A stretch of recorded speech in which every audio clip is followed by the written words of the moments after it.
Can you hear me now? Testing, testing. Can you guys hear me? Uh-oh. Ah, okay. Hold on. You can hear me now? Okay. My effing mic went out. That's okay because I have several. Hold on, guys. Um, so what I was saying is what I was saying, okay, so what I was saying is that every morning when I get up, I kind of take a few minutes to assess where my day is going to go, like where I would like for my day to go. Um, it's just one of those things where what am I trying to get accomplished today? What is the priority? All of these different things. And I don't think enough of us do this, setting this intention of how your day is going to go. Granted, you can't control your whole day, right? But what was the intention set? There are quite a few different things that it feels like this reading is going to be about. First and foremost, this is for Pisces, Sun, Moon, Rising, and Venus. Also for your cross watchers. Also for those of us who find ourselves on this channel without any Piscean anything. You're probably an empath and you're probably getting messages from your soul. Okay? So let me just move this cacao mic out of the way. Oh, I hope it's not broken. I hope it's not broken. Let's pull from this deck. Here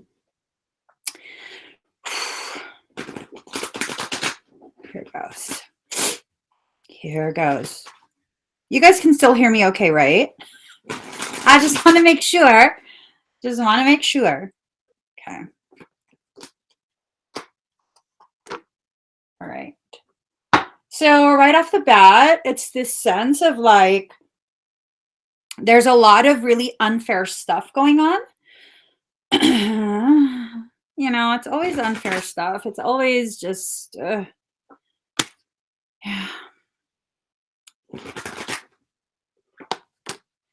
Ooh, gotcha.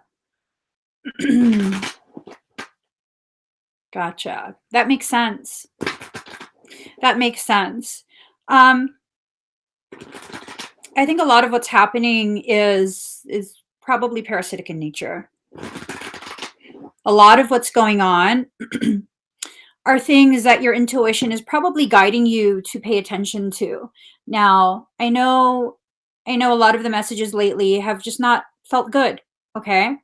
A lot of the messages lately have been very intense, things we don't want to hear, things we don't want to address. If we address these things, if we allow ourselves to really be present and address whatever you need to address, you will avoid something profound, profoundly painful, profoundly unnecessary, profoundly ridiculous. So, oh, yep, makes sense. Makes sense. So I'm cutting the deck and I'm taking the bottom card from each half. This is looking it's looking not so chipper. All right, I think that's good. Okay, no, that's really good. I like this a lot. All right.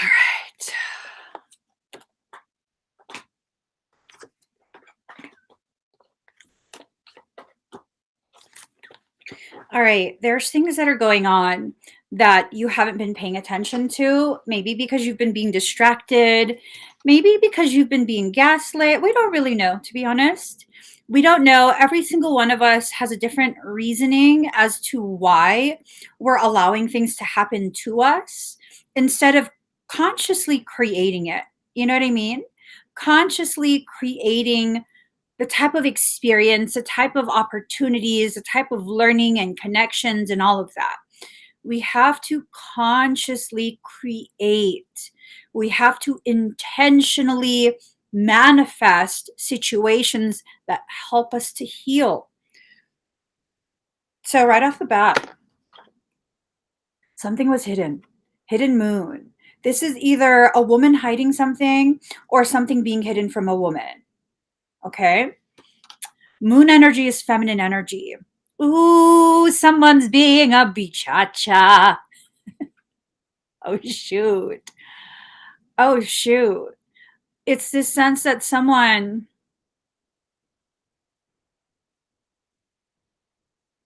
about to get real catty. Someone's about to get real catty. I don't know if it's you. I don't know if it's directed towards you. Hmm. This is going to sound gross, but it's like this sense of cat pee in the air. And I know there's no cat pee here because Mr. Felix is not allowed here. um, yeah, but it's like when we travel, Felix has to be in a crate, right? Because really, you're not going to let a cat loose in the car. He has to be in his crate. His crate is not a regular cat crate. It's a fairly large dog crate because we want him to have space. We travel long distances. So we put him in his crate and he does not like that. He doesn't like to be in his crate. So what ends up happening? What happens when you make a cat mad?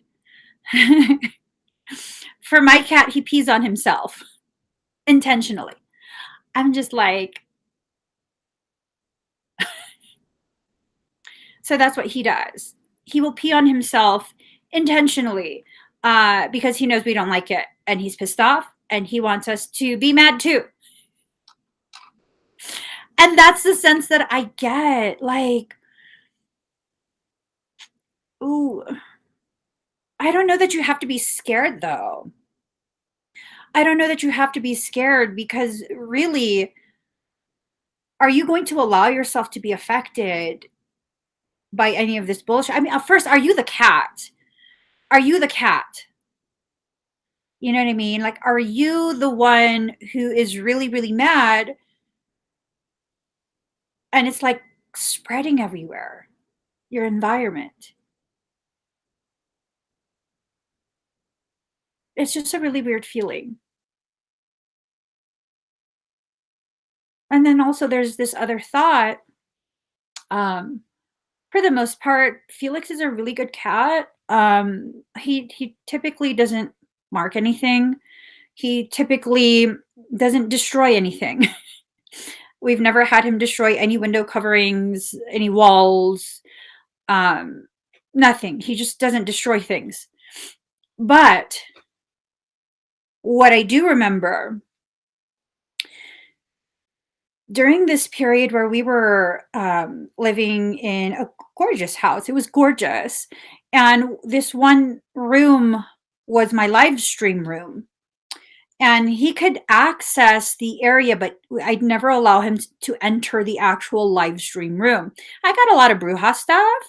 I ain't gonna mess my stuff up. Like, no, I'm good. I don't want him to die eating all kind of like different herbs and stuff, right? So I never let him into my live stream room.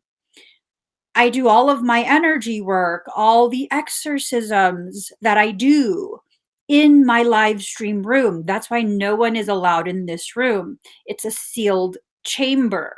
Okay. That's how I keep my work from affecting my family life. Now, oh my gosh, when it was time to move, I did not realize he peed all around, like right in front of the door. Right in front of the door to the live stream room. And I was like, why would he do that? Was he mad? And then we moved to another place. And again, he doesn't mark places. He doesn't spray because he's fixed. And I noticed not long after we moved in, every point of entry into the home. He was marking the territory there. And I was asking my friends, and one was like, "Oh, there's probably other cats outside that he notices." And I'm like, I don't see any cats in this neighborhood. Um, I just don't. I don't, in that neighborhood that I was in, I didn't see any cats.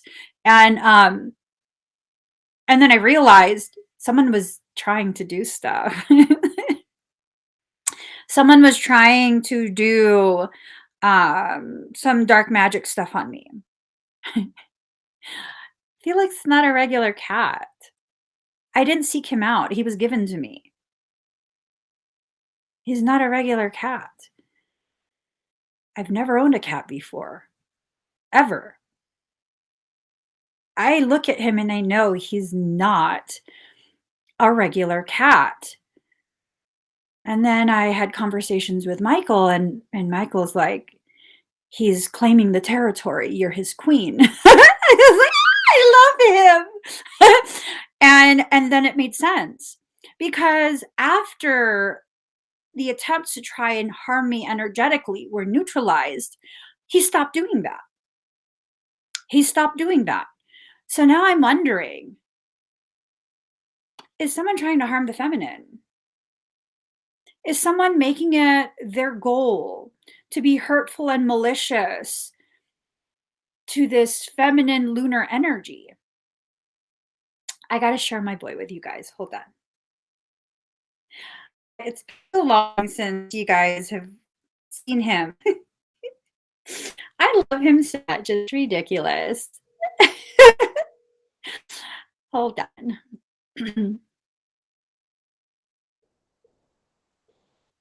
Hopefully he answers. Hey, are you busy? Can you please grab me a PP? Yeah, few weeks. Yeah, I'm in the live stream room. Bye. All right. So I'm wondering, are you being protected, blocked from something? Who is this? What are they doing? What is their intention with you? What is the intention? Are they intending to do something that is negative to you because what? Who is a part of your life? Who has just been removed from your life? Who was removed maybe a time ago and wants to be back in your life, but you don't want to let them back in? Marlene likes Felix.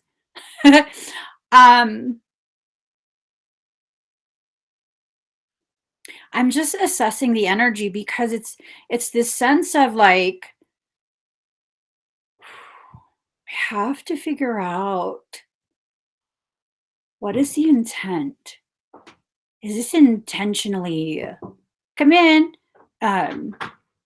intentionally malicious?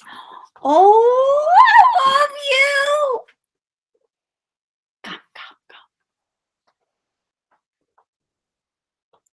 Gosh, no, don't leave him with me forever. Hi, my guy. This is my dude.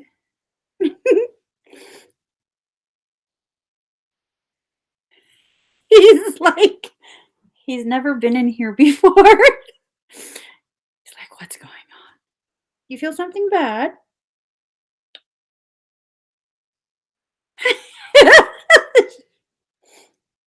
Do you feel something bad? Are you an angry boy? Ooh, his face. Are you angry? Who are you pissed at? Who are you pissed at?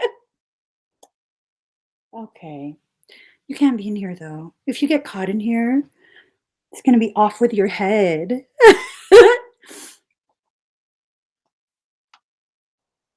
All right. I just had to show him. So something's being hidden. What is their intention? What is your intention? What is your intention? Whatever the intention is, we'll come back to that. Card number 25, interference sigil. So whatever's being hidden, it's interfering with your natural process.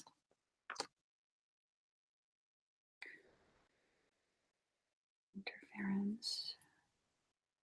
Oh, card number 5, betrayal. Mm-hmm. Oh, card number 3, betrayal. That's what's being hidden. That is what's being hidden. Are you like the white rabbit for someone? Are they following? Are they following, like, are they following your energy? Are they following your social media? Are they trying to track? You know what I mean? Now, this could be someone who's a stalker. Um, this could be someone who maybe is just trying to find the courage to interact with you. Um, this could be so many different things. I'm actually a little bit concerned. I'm a little bit concerned simply because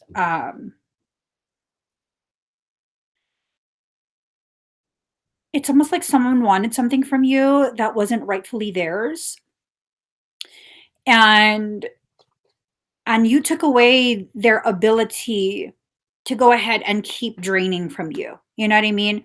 To build off of you. So now, is it another narcissist? Is that what it is? I'm really trying to make sense of this because it almost feels like it's another narcissist.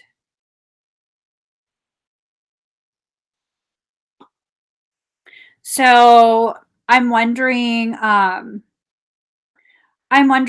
if this betrayal has not yet taken place. I'm wondering if that's where it was headed, but you went ahead and cleansed it, fire cleanser. You burned that bridge, you cleansed it. You were just like, I'm good. I'm good.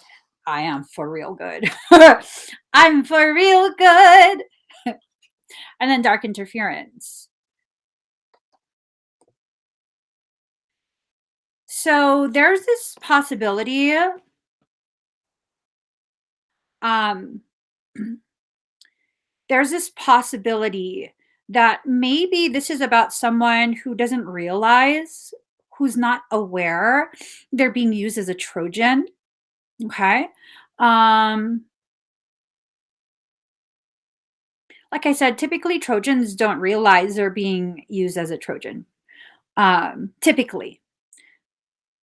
Now, it's almost like I have to be careful what I say. I don't like that feeling. Why do I have to be careful?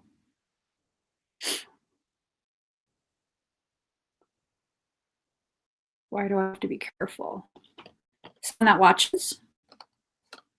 Is it like they found out that you watch me and they're trying to get information from the same videos that you use for your guidance so that they could maybe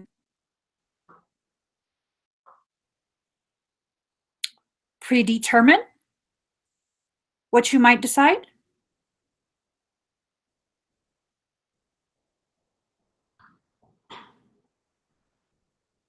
I don't like this feeling. I don't like this feeling at all. It's not a feeling of being afraid. What's concerning is I'm starting to feel like I want to become aggressive. Like my energy is starting to shift into a more aggressive type of energy. So then that tells me this is truly a parasitic situation. The people who, I will say this, the people who will never let go of their demons are the people who will never acknowledge that there's even a demon.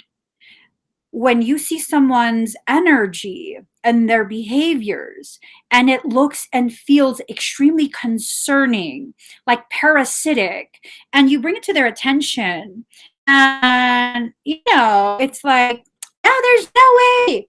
Okay, that means it's made them feel powerful, and they refuse to let it go, because without that, they're effing insecure and feel very, very weak. Those type of people are a big no-no.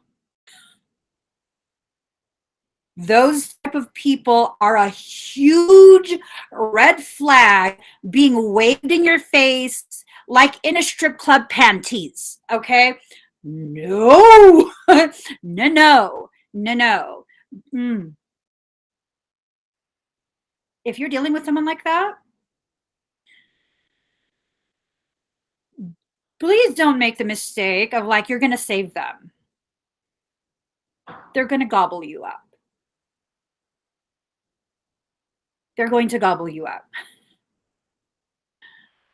It's always, to me, it's always a huge, huge, like, hell no, hell no. When someone tells me, like, no, I can't be breached.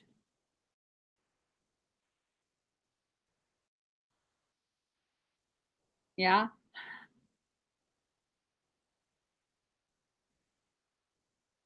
That's always a huge red flag to me. Huge. Huge. It's very, very important for you to understand where your boundaries are with people like this so that you can avoid unnecessary bullshit. Your intuition is guiding you towards something. Um, Usually we think, oh, our intuition is guiding us towards someone. For this, I think your intuition is guiding you away, you know, like guiding you away from someone. Hold the phone, please.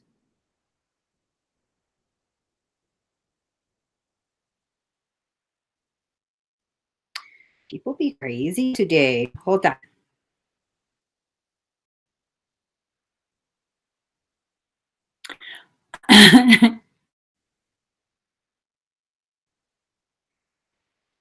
All right. So this interference, something's being hidden. Maybe the bridge was already burned. You know what I mean? Trying to like move forward, move away from them, and just trying to grow. You know, this could potentially be for some the very thing that causes you to use better judgment, to see the effects of allowing your intuition to teach you without having you go through the ugly. You know what I mean? Um, it's almost this thing of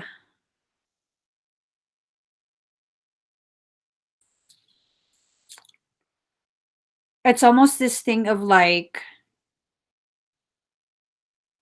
you're at a crossroads, and you're either going to learn this by observing your behaviors, your chosen actions, and you know all of these different things, and learning what not to do again so that you don't repeat the same situation, or you're going to just go headstrong right down a path of adversity.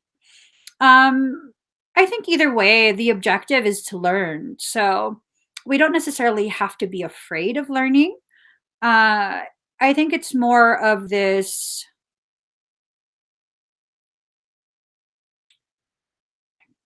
blood on the face. I don't know. Attempts to enter. See all those swirlies? Attempts to enter. Oh. Whoever you're dealing with has already been breached. It's on the side of the head, most likely the Wernicke's area. This is probably why they don't understand what you're trying to communicate. Oftentimes, parasitic things will latch onto the sides of the head, the base of the neck, you know, all that stuff. And what ends up happening is they use these anchor points to facilitate mimicry. They will incept thoughts. You'll think that your thoughts are accurate, are proper assessments, but in reality, they're very much skewed. They're distorted by parasitic interference, dark interference. So if that's what's happened to the person, you're not going to talk any kind of sense into them. You're just not. And I'm kind of at a point where it's like, I'm just done. When I'm done, I'm done. I don't necessarily need to go into the depths of explanations of this and that. When I've made the decision to be done, I know myself at this point. I know that I've really taken the time to assess. I've gone to the people that I trust just completely trust them. And I've asked if there's anything that I'm not seeing, anything that maybe I'm misunderstanding. You know what I mean? So by the time I make that decision to like turn away, that there's a lot of thought that went into that. A lot. So I can't exactly just dismiss myself and my intuitive urges, right? If you put that much thought into the things you do before you do it, I'm an overthinker. Are you an overthinker? You can learn to harness that overthinking to be something that really is powerful in your attempt to protect yourself and stabilize your journey rather than just hyperfixating on details that, I mean, you can't change those things, right? No. So then what would be the goal? If I'm going to hyperfixate on the details, I'm going to look for how this played out in ways that I did not want to see as it was playing out. I came to the realization last night that someone, a specific individual, had been gaslighting me. Yeah, they'd been gaslighting me.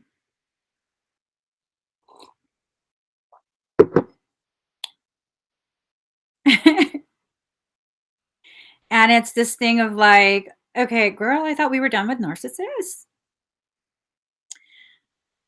And then I look back and I'm like, ugh. Months back, you already were like, oh, hell no, this is another narcissist. And then somehow I convinced myself that I was just being a bitch. And I wasn't. I wasn't being a bitch. It was an accurate assessment. I'd been being gaslit for a few months. Gaslit for quite a few months. I didn't want to see it. I didn't want to see it. It's not that I didn't see it. It's that I didn't want to accept what I already saw. I didn't want to accept what I already saw. Because the empath, especially the Piscean empath, we don't want to believe people are bad. We want to believe in their potentiality because we can see their potential. We now live in societies where it's okay for you to fall in love with someone's potential, but you have to be aware of the reality of who they are. The truth is that no matter how much potential you see in someone, at the end of the day, they can decide very easily you might see potential, but I'm not going to tap into it. And there's nothing you can do. There's literally nothing that you can do to force them to tap into that potentiality. Nothing. Nothing. So when you fall in love with someone's potential, are you falling in love with the truth? It depends on how you look at it. The truth is they have that potential. Is that the truth that they live? Many people live a lie. Many people live a lie. Well, that's, you know what? That's important. That's super important. Let me show you. I want to believe everyone is like me.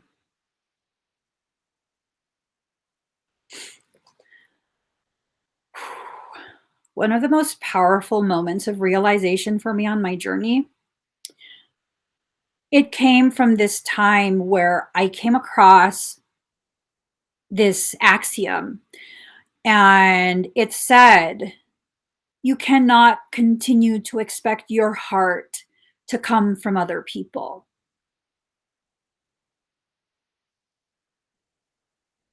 I'm the only me. You are the only you. Even if people try to copy you, they are not you.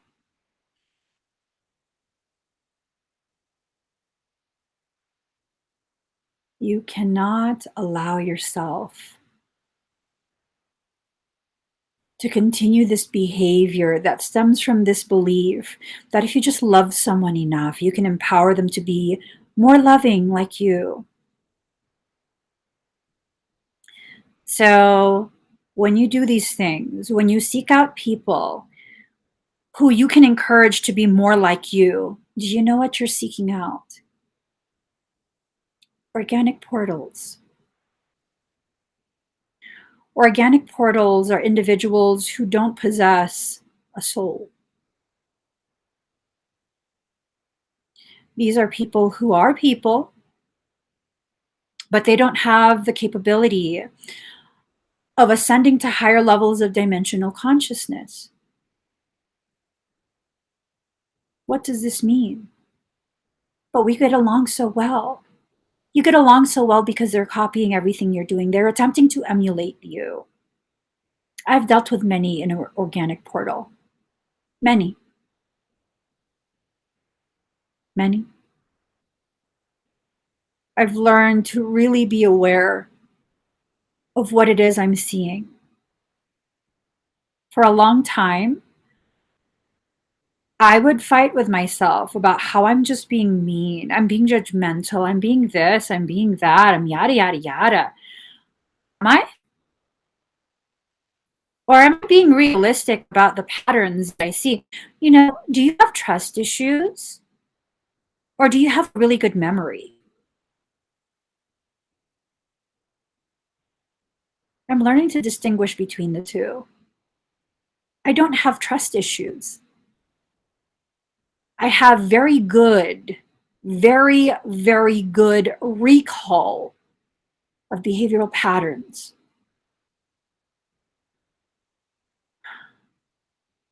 It's not that I can't trust people. It's that I see you for exactly what you are. And I don't like it. I don't like it. But the me that was programmed by society, programmed by family, culture, I'm not allowed to be that way. Why am I being so mean? Why am I this? Why am I that? Because I learned to survive life. That's why. You're going to continue to have these struggles so long as you continue to choose to simply be in survival mode. So long as you continue to choose to be around the people and environments that consistently make you feel like your goal today is to simply survive, you will remain in survival mode. You can pick and choose what grows in your garden.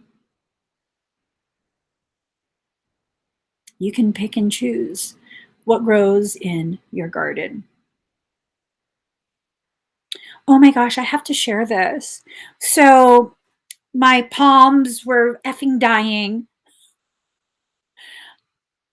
They got cooked by the heater. They were effing dying. And so I was like, I'm going to repot them.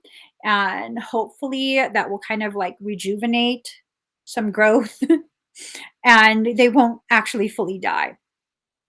And I have these huge pots that I had originally purchased to grow peonies in. Because you guys, I move so much. I literally move so much. And I'm just like, if I'm growing peonies, I'm not leaving them behind.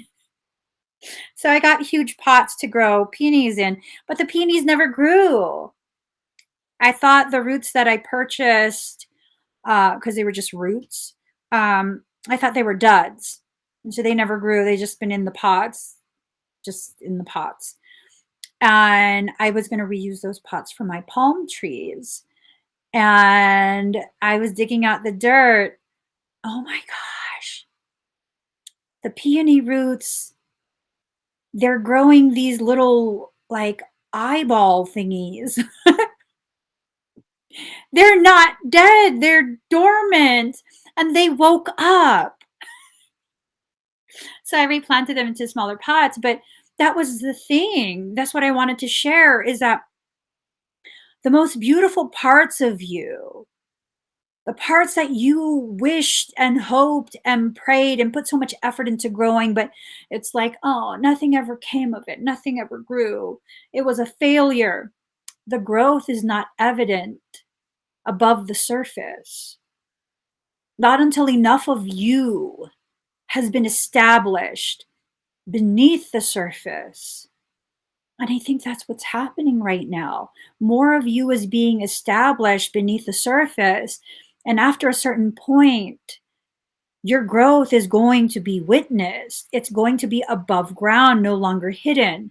That's the metamorphosis that's taking place.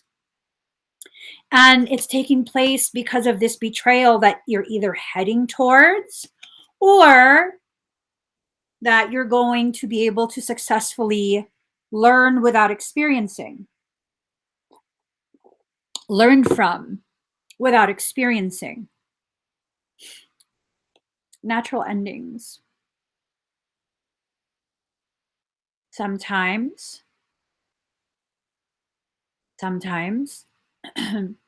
even though things are naturally supposed to end, some people will not allow it to. Even though things have run their course and it's finished, some people will lack the ability to understand.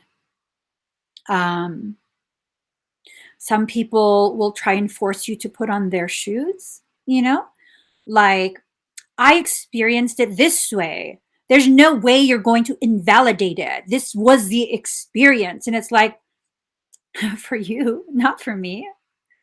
That was not my experience. I actually had to say that recently. That was not my experience. I didn't experience it in that way. And whenever you're the overgiver, you're not experiencing it in the way that the over receiver is experiencing it. But you're going to have the maturity to understand.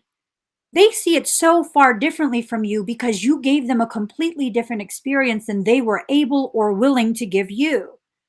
Of course, they're not going to want it to end. Of course, they're going to want to continue to have access to you. Oh my God, the mother freaking benefits of you. Hello. Hello. And welcome to Movie Phone. Seriously. Oh, that's, You are not mean. People who are polite and kind while letting you walk off a cliff are mean. Demon-like people are sweet and calming most times. Here's what I learned. Some organic portals have learned to not actually let you ever witness them talking shit. Why? Well, because they learned it from you. They learned you're watching, you're paying attention, you're seeking out behavioral patterns and testing if patterns are actually true or if they're being faked.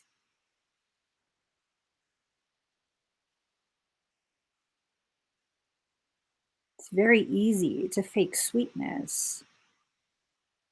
It's very easy to choose to try and calm other people, to try and soothe your ruffled feathers. I'm just saying, y'all. Some folks be stepping their manipulation game up. Okay.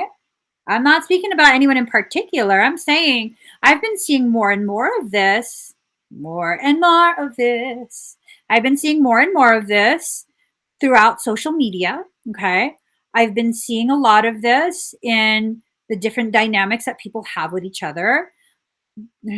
I've been seeing this since last winter, actually. Since last winter. Yeah.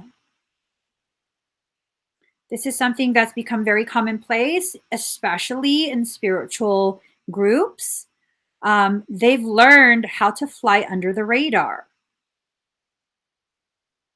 That means you have to listen to your intuition because it's by the time you catch them slipping, they've gotten real comfortable because they've really anchored themselves into your life. Like, think on that. Think on that.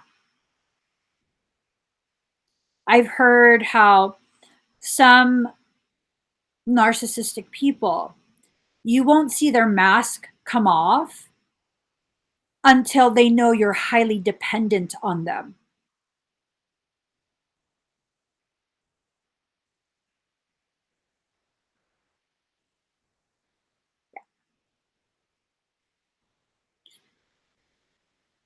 You got to be careful. There's a lot of opportunity to grow. There's a lot of opportunity for you to grow in a peaceful, gentle way,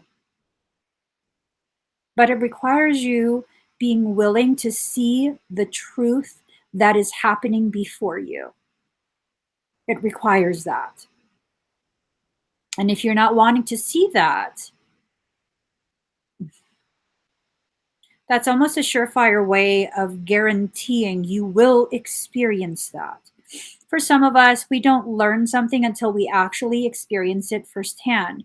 That's okay. I'm like that too. That's how I learn. I have to experience it firsthand.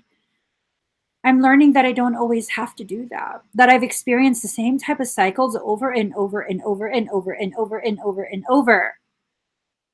And so maybe now it's time to not experience that. Maybe it's time for me to allow myself to just see people the way they are, who they are, what they are.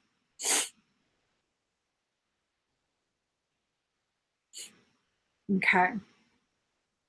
Oh, observe. There you go. Observe even through all of that stuff that they place in front of you to keep you from recognizing they've been throwing arrows at you. They've been trying to blind you from the truth of what's been happening, gaslighting you. It's, I don't know. I don't know. I'm not good with like social cues. I'm just not. I'm not good with social cues. And the thing that I am recognizing, like when you call people out,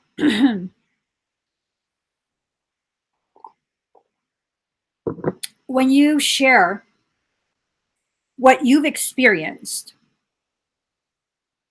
and they can't take accountability, conversation is done. Like when you word it in a way where it's like, this was what I witnessed, this is how I received it, this, and this is what happened, just very factual. This is what led to that. And then they're going to turn around and be like, no, no. Oh, okay.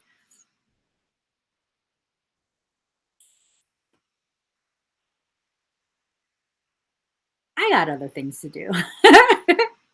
I just do. I got other things to do. You know, I got other things to do because we both live the same situation and we were both present. And if what I lived through is not valid because you don't agree, you, my dear, are a dick. I don't need you in my motherfucking life. There's this one recording. Oh, you want to argue? I don't want to argue with you. I'm happy. Leave me alone. That's the recording. Okay. That's a recording that plays for me. Oh my God. I wonder if I would get demonetized if I play it. Because it's hilarious. It's hilarious.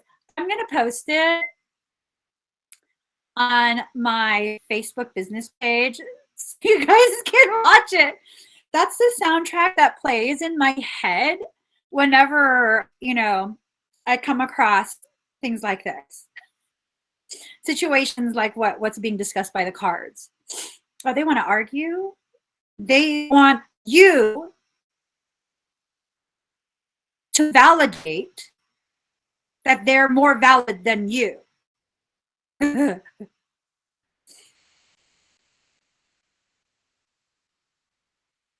You what? You what? You want to argue. I don't want to argue with you. Oh, you mad. You mad. That video cracks me the F up. Tell me you guys have heard it before.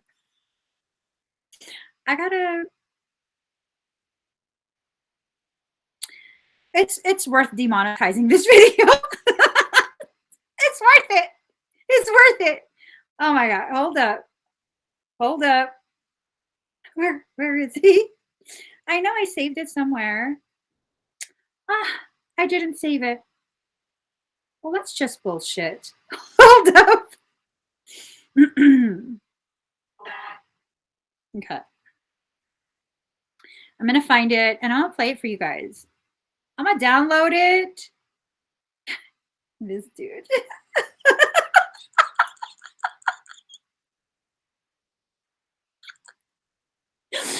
Hold on. I'm going to get it's so worth it. Hold up. Let me save it first. I thought I downloaded it before. Okay. Hold on. Hold on. Let's stop, sir. Okay.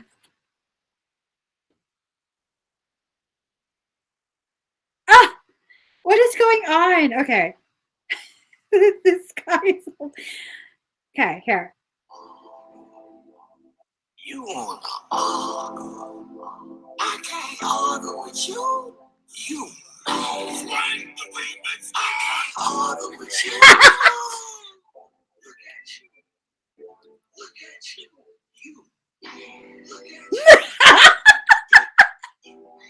You big man.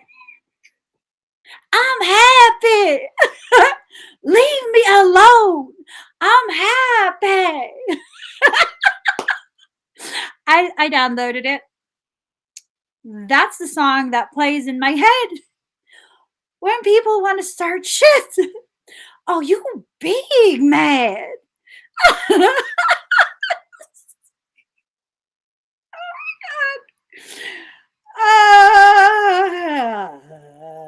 God.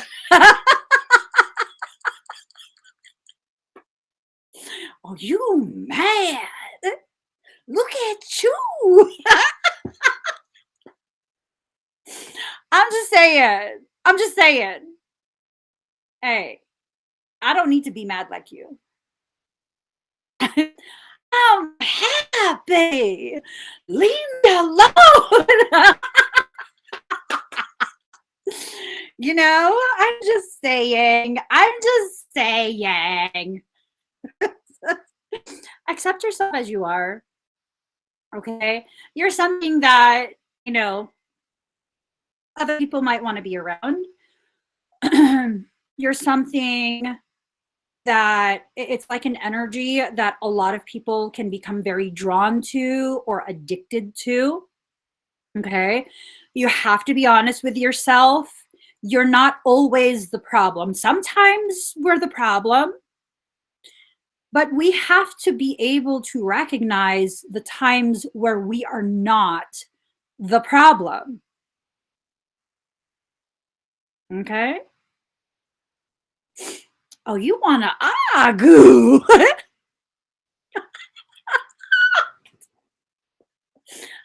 to argue with you? Oh, you mad? You big mad? Oh my god. Okay, let me quit.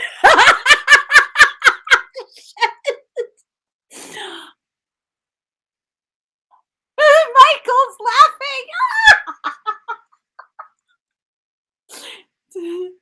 He big mad.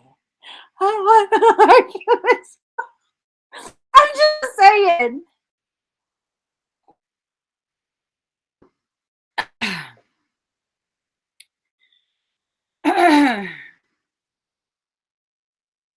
Yeah, my tolerance for today is does.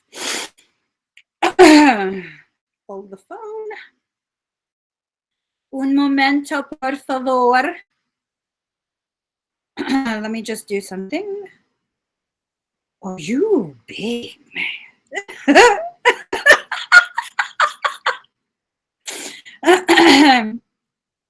Let me just, let's see.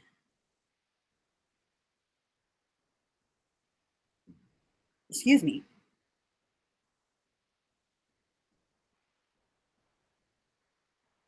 Okay.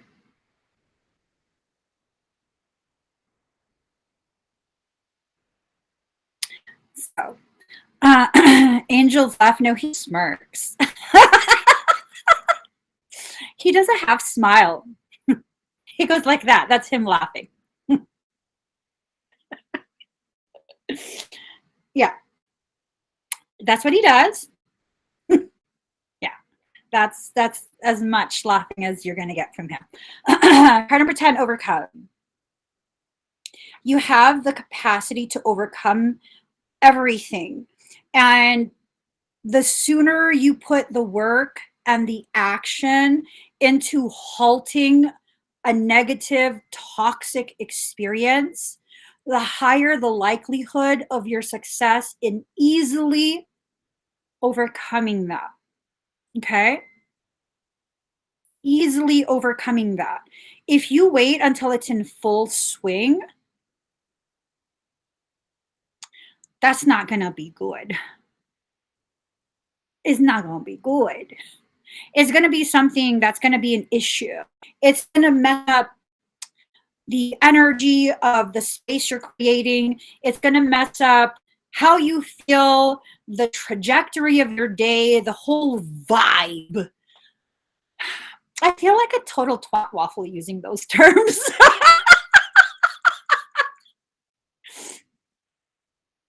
Hello, my name is Emmy. Emmy Nicolina. I'm a cupcake twat waffle. I should stop. Children watch this. What is wrong with you, girl? I want to argue. Okay, you can overcome it if you allow yourself to recognize what it actually is. You know what I mean? So let yourself get very, very honest, very, very real, very, very just love yourself enough to be honest with yourself, to choose peace for yourself. Love yourself to that degree where you can choose your peace, where you can allow yourself to recognize for the first time, hey, you know what? Hey, yo, I'm choosing me. Okay. Protection, Sejal. Some of us need protection from others. Some of us need protection from ourselves.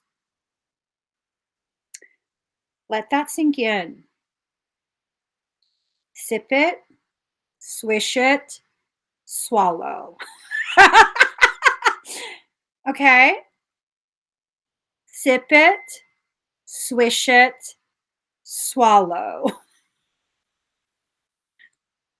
When you have your teacup of truth, Take a small sip so you don't burn yourself. It's when you try and gulp down copious amounts of truth, steaming hot truth, that you end up burning yourself. Sip it with intention. Be intentional about how much you're taking in. Don't take in so much that it's something that's going to totally inundate, drown you. You don't need to drown in the truth. You need to simply bathe in it.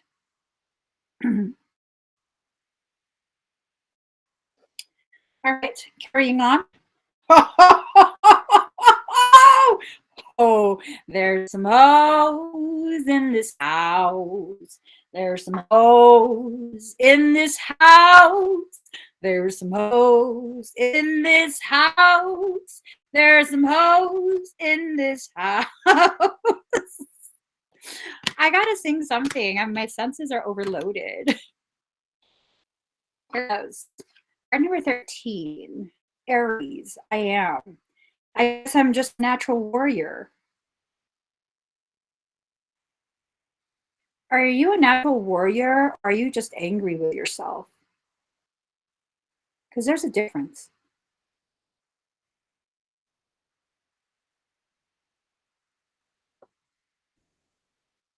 Are you a natural warrior or are you just angry? And if you're angry,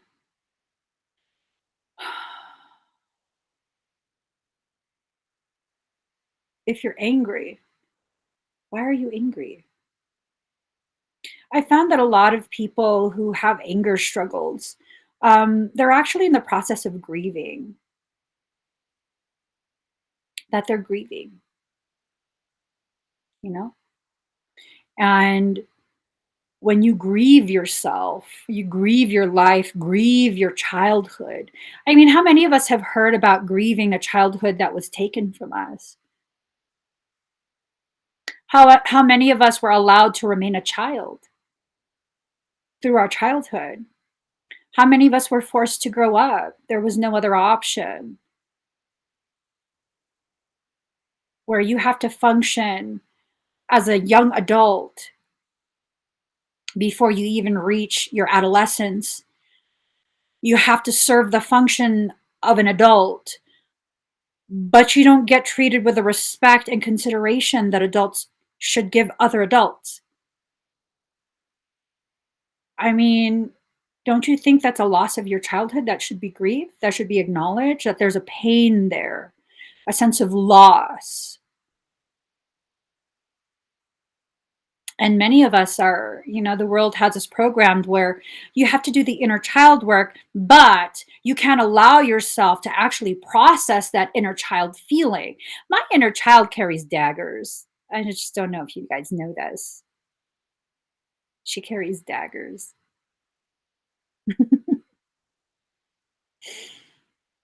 She's cute. Don't get me wrong. She's like super cute. But she comes equipped with daggers.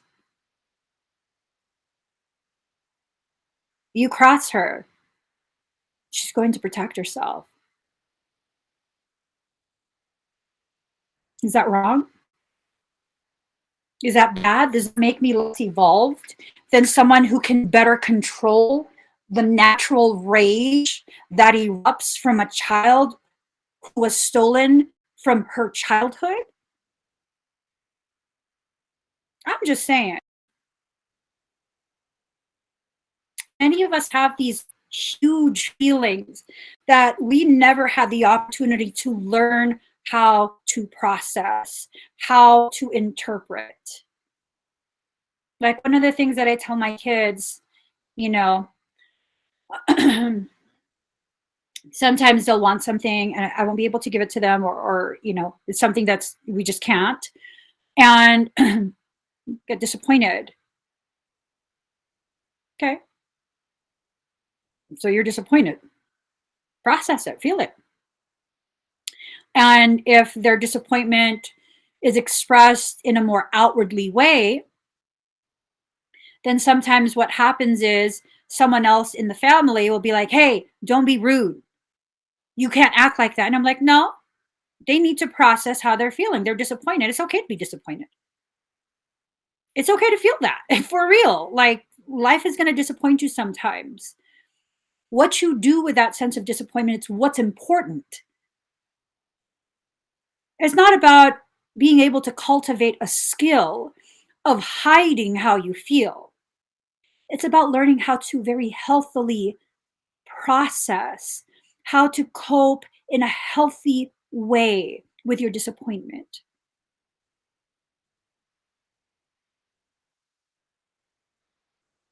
I've been disappointed by many things in this lifetime.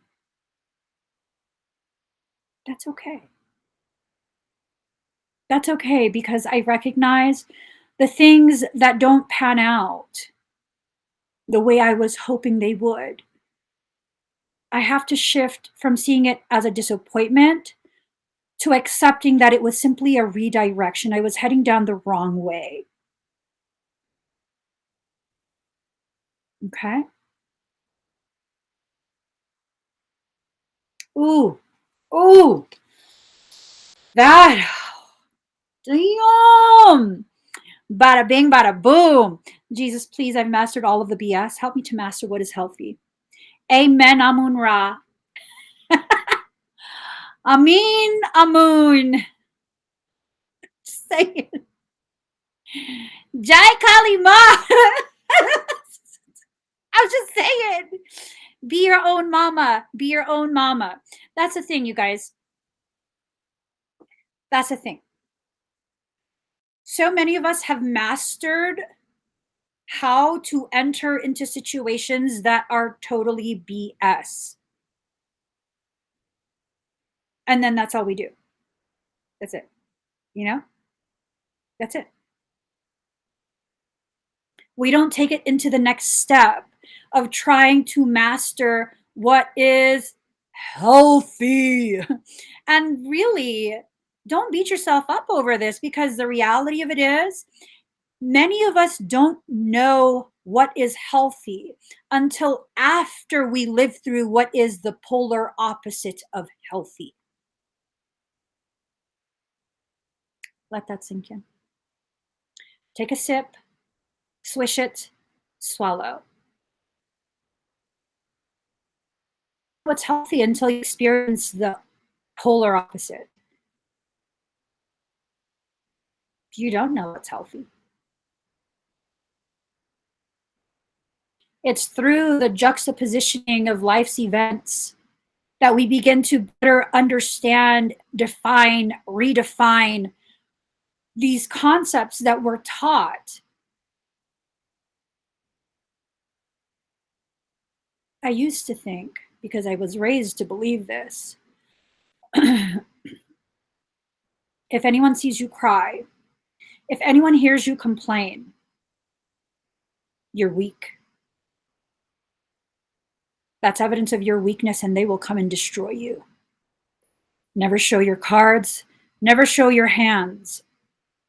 Strike before they get a chance to. And not just a warning, destroy. Completely destroy. Strike first, ask questions later. I was told that a lot as a kid. I'm telling you, I should be like extremely toxic. I should. I should be a really vengeful, wicked AF mofo. I should. The things that I was taught, I really should. Am I? No, I don't want to be anything like that. I saw the effects of the environment. I saw how it affected everyone in the environment. I don't want to be that kind of person. I just don't. Not ever. I don't. But I know I'm capable of it. And if one day I find myself in a situation where I have to tap into those aspects of me, those parts of me that were programmed to be destructive in that way, well, I'm absolutely capable. It's healthy for me to recognize that I'm capable. I can't I can't allow myself to fall into this habit of lying to myself about my capabilities. I'm capable of being as dark and destructive as I am um, being full of light and love and inspiration and empowerment and all of that good stuff. I'm capable of both. And because you're capable of both, does that make you half evil? No. It means now you know you have options. You can either operate from the left or operate from the right. Both are just positionings within your field of awareness. What are you trying to accomplish?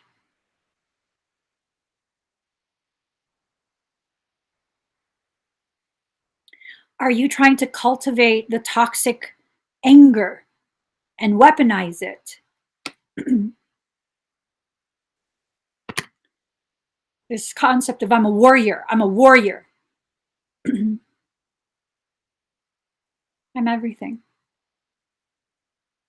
I'm good at war. I'm also good at rebuilding and growing. What am I going to choose for myself today? Some days I will have no option but to choose destruction. Does that mean I am trying to hurt or harm other people, that that's my intent? No. A large portion of the time when I choose destruction, I'm deconstructing myself.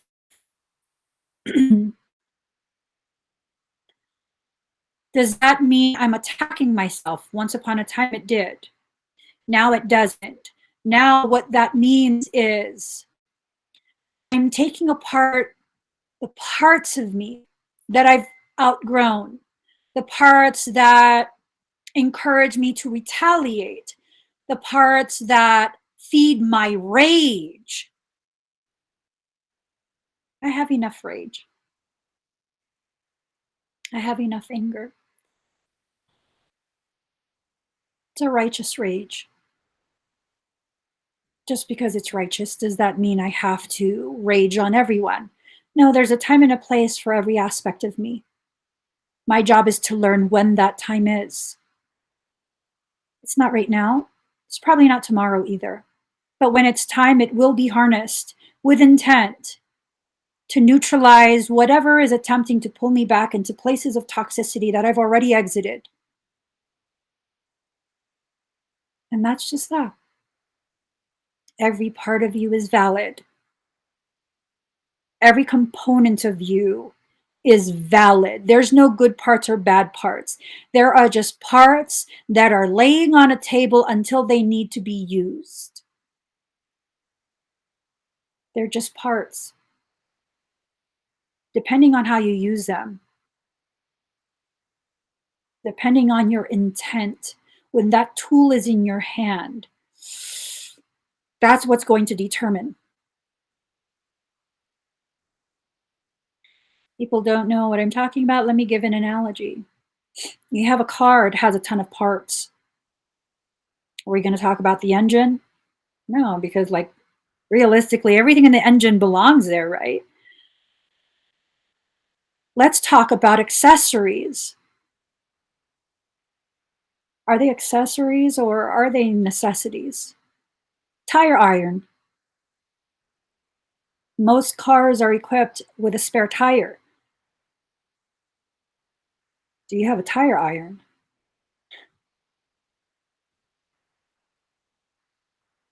What you going to do with that spare tire if you don't have a tire iron? So that's not an accessory, that's a necessity. Oftentimes, that comes in two parts.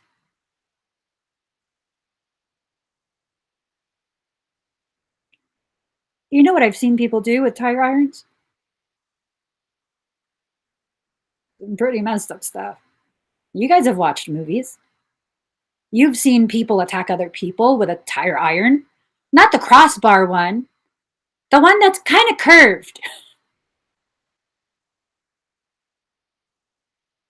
That can be used to seriously harm another person. The level of damage you can inflict on an individual using blunt force trauma, oh my gosh, uh-uh. Mm-mm. So I kind of went through the process of certification for a baton and an ASP. You know what an ASP is? It's badassery. So the ASP that I was working with, it's about this tall, just enough to as a handle, right? It's about like this tall, and it comes in a little leather case that you could hook to your duty belt. When you take out the asp, it's literally just enough for a handle. It's about this tall. When you fling it out, the bitch extends. It extends. And now you're ready. Here's the thing though. How are you allowed to use that asp? You can strike the knee, disable the person.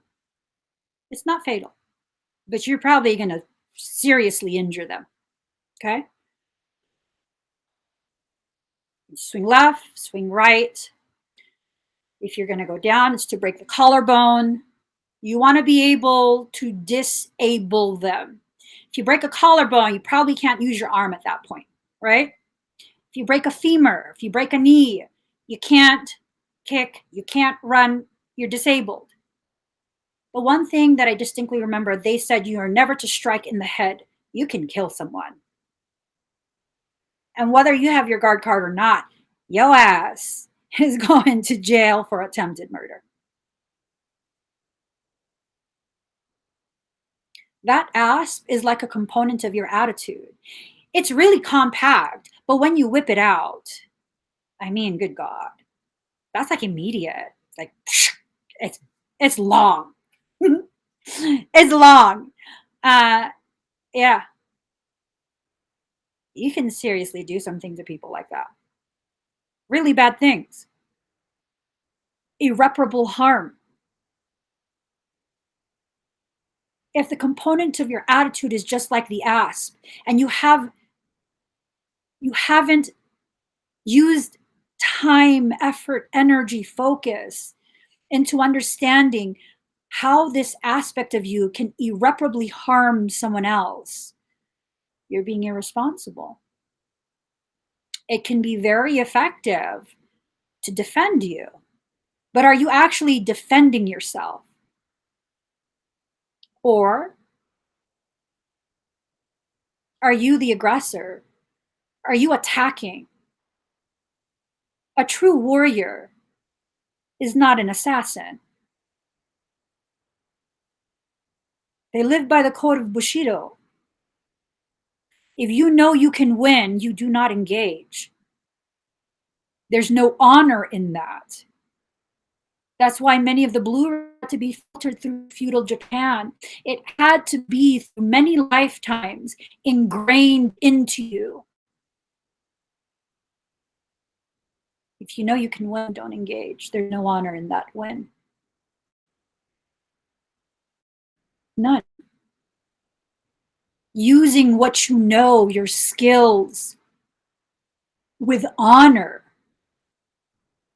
You have to begin really cultivating a sense of who you are, all of your parts. What parts protect you? In what way does it protect you? In what way can you intentionally harness it to neutralize situations without dishonoring yourself and your soul?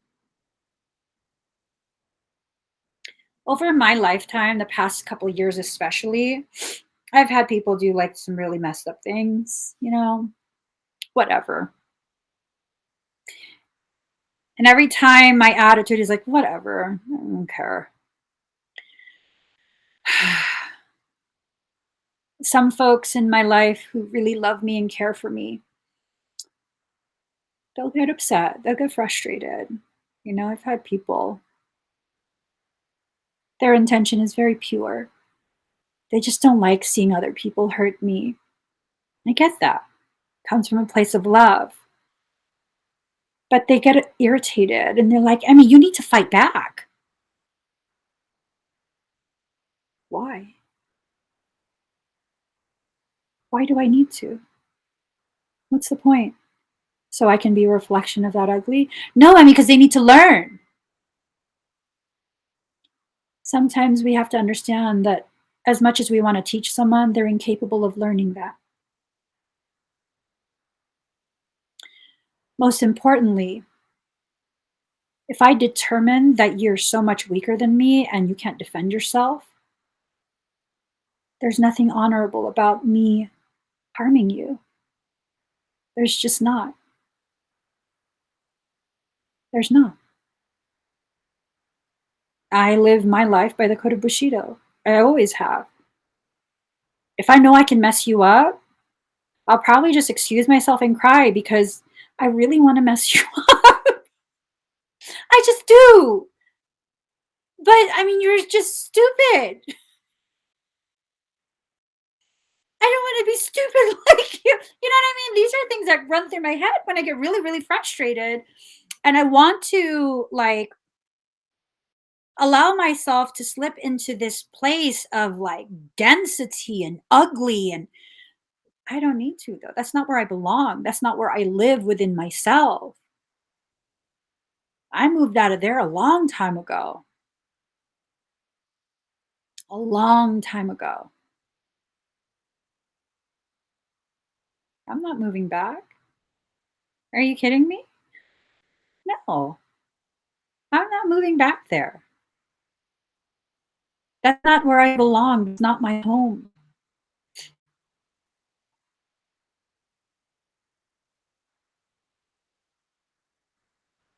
So, Aries people are highly ambitious and want to accomplish things quickly and in a no nonsense way. Competition is what Aries is all about. Many feel the need to compete when the other party doesn't even care to. Don't tap into that energy. Okay. Don't tap into that energy. Traditionally, Aries is a warrior sign, which means being always on the defensive, ready for action.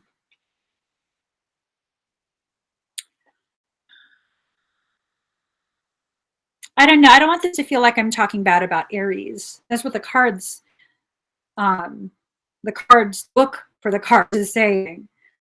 Let's see. The Aries style of relating is that of a catalyst using force, not of a peacemaker. When this card turns up, expect things to move fast, for there's no time to take it step by step. It will all be a mad jump. It may be a time of testing your will. You will work best in situations where you make your own decisions rather than acting as an underling. So this has a lot to do with decisions you're making, allowing yourself to step into that proper place within your life where you are giving yourself permission to harness all of you, to harness all of you. Every part of you is valid. Just because the person in front of you cannot see the value in whatever it is they're seeing in you does not mean the next person can't see it either. Much of my life, I lived in environments that saw no value in any of the work that I do. None. None. From makeup, photography, all of that. None. No value. Does that mean there was no value? So all my relatives thought I was crazy and totally just wasting my time and my potential and my intelligence and my life working security, right? It was only a few months that I worked security. It's like not a big deal. Jesus Christ. But they were all up in arms, like, oh my gosh, what are you doing? You're throwing your life away, and yada, yada, yada. And it's like, okay, you don't see the value in it. Yet, people in that industry absolutely saw the value in what I do and the work I do. Being recruited by a PD? Yeah, clearly there's value in the role that I play. There's value. They see my value.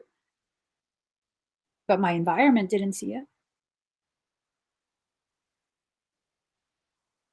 They didn't see the value in me being able to follow the strings and see future events that are slated so that you can alter your trajectory.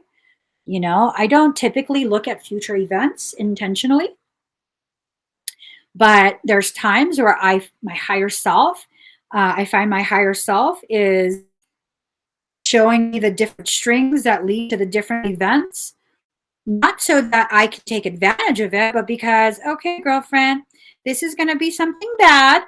We're going to need you to prepare, okay? You get your little duffel bag, you know?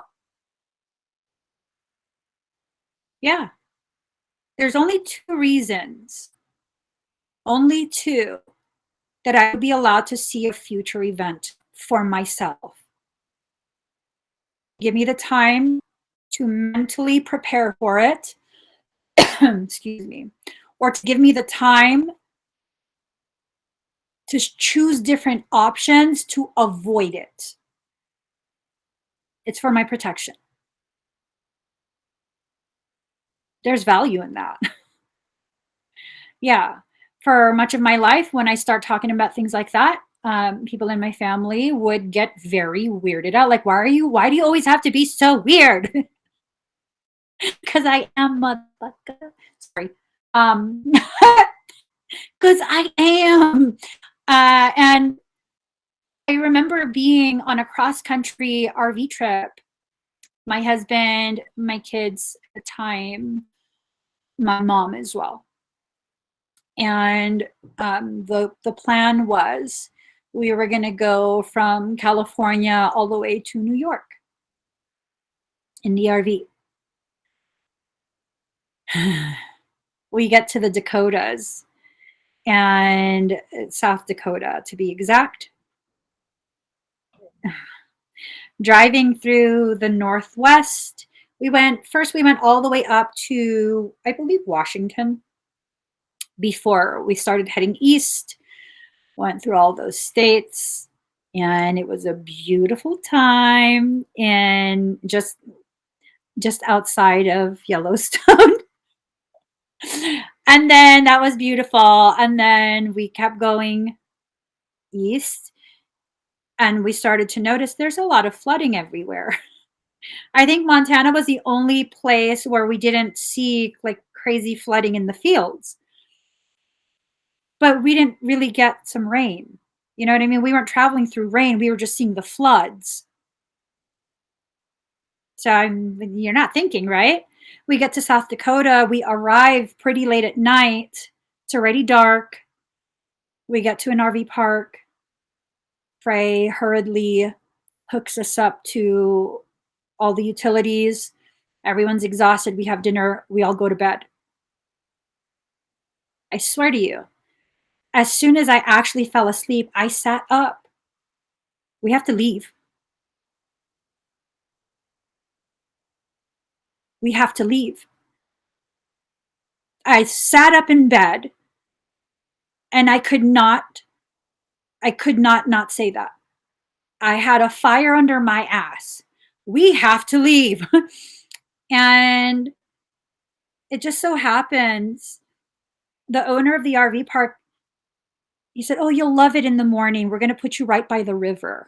They're going to put you right by the river. The kids will love it in the morning. You'll wake up to the sound of the river, and the kids can all of that, right? And I'm like, okay, that's cool. Right when I fall asleep, I sat back up, opened my eyes. We have to leave. My husband's like, I'm tired. I'm not going anywhere. I'll drive. Because you're going to drive. Unhook the mother freaking RV. Disconnect everything. We have to leave. He went and disconnected everything. He's like, you're fucking crazy. You want to drive? Go ahead. Go ahead. So he unhooked the RV. I started it up and I started to leave. And my mom comes out of the bedroom and she's like, where are you going? We're leaving, but we just paid. I don't care. We're leaving. And she was really mad. She was really, really mad. She said that I was being wasteful, that I'm being paranoid, and all of this other stuff. And I was like, just go back to sleep. I'm driving. And it's a 39-foot RV, okay? It's pretty big. So she gets tired of me being crazy, and she says, no, you're crazy. She goes back to bed. Go back to bed. Let me be crazy on my own. And I drive us quite a ways away. Have to first go up a mountain and then back down the mountain in an RV. And we ended up in Mount Rushmore.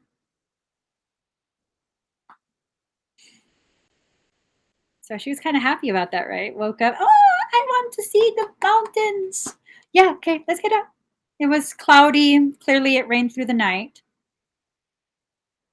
We went into Mount Rushmore, and it was this souvenir shop. They had a TV playing. My crazy ass took us out of the city that was just flooded. No in, no out, no supplies.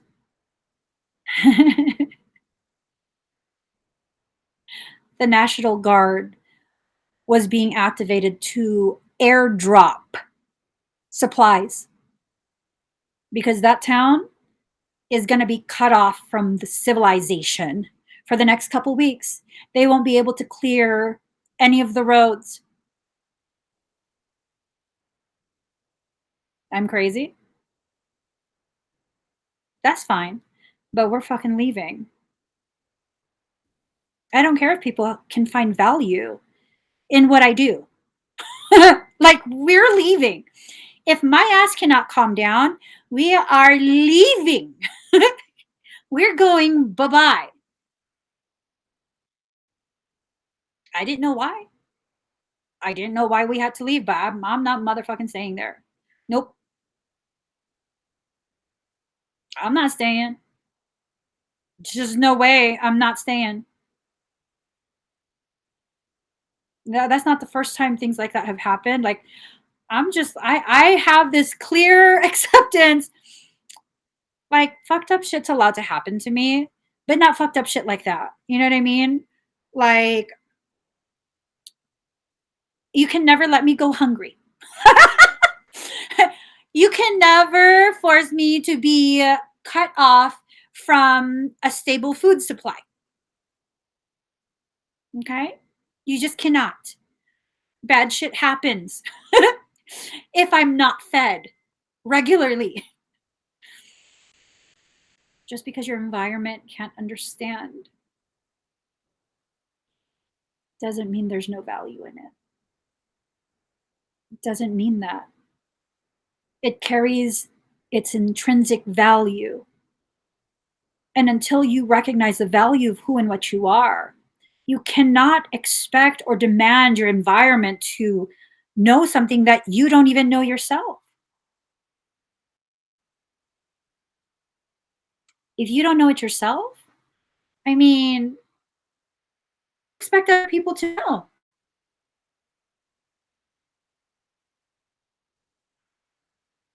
How? How do you expect them to know what you don't know? It's like when I'm asking Frey to get me something, but I forget what it's called. Can you get me these? The thing. He's like, what thing? The thing. And he's like, what? What thing? What are you talking about? Look at what I'm doing. I need the thing. He's like, I don't even know what you're doing. What are you talking about? What thing do you need? And then he'd be like, I know you're not mad at me because I don't know what word you don't know.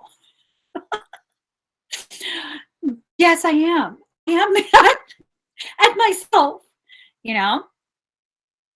So care must be taken to not be too foolish or rash. However, it's time to work for a cause and get things started. Just make sure you finish all that you start. Okay? You have to make sure you finish everything that you start. Um, ooh, the night before my parents' visit, I would wake up in the middle of the night and can't go back to sleep. I'd have this thought in my head that they are coming. It's happened a few times. Things that things that you consider dangerous, like a threat in some way. If you're highly intuitive, then you'll get experiences like that. That's your soul is like basically confirming and letting you know in advance. Um, One time we lived on a farm that I really fell in love with, and we wanted to stay there for a while, like a few years. And out of nowhere, I started asking my husband, like, what would you do if the owners suddenly were like, we're going to need you to move out? He's like, hell no. I'm like, right? Like, what would we do? I should have just shut up because I kid you not, a couple weeks later, um, the owner was like, I really love your family. You guys have been amazing. Unfortunately, we're going to have to terminate the lease because we have to sell the property. Their family was going through some stuff.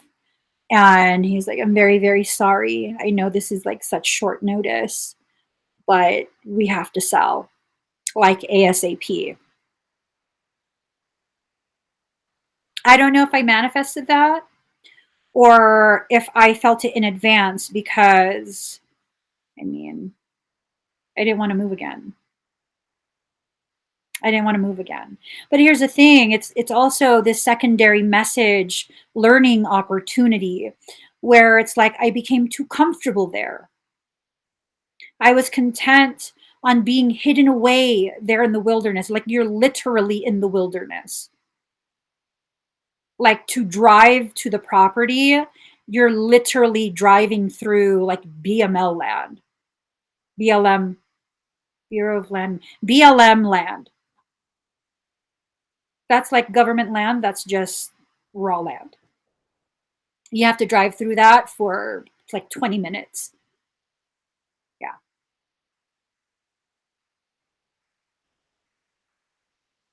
So it's one of those things where sometimes when you allow yourself to get too comfortable, your soul will allow you to know in advance or just kind of let you experience it. The very thing that will shake you up just enough, keep you uncomfortable just enough.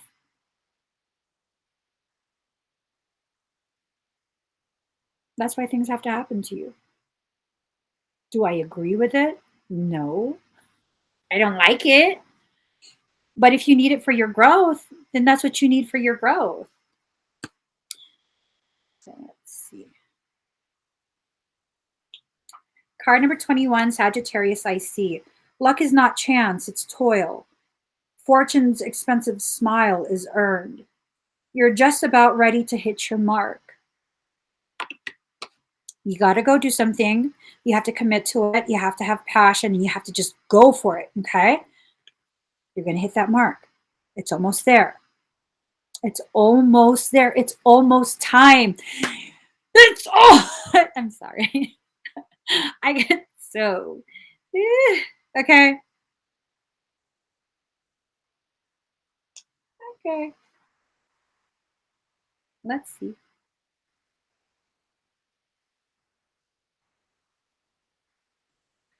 Ah, be confident. It's what makes you highly attractive and popular, drawing to you what you need. So there's a difference between being confident and being overly confident.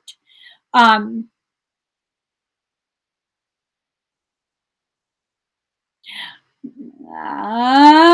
Michaela. Okay. Confidence is being aware of your capability, right?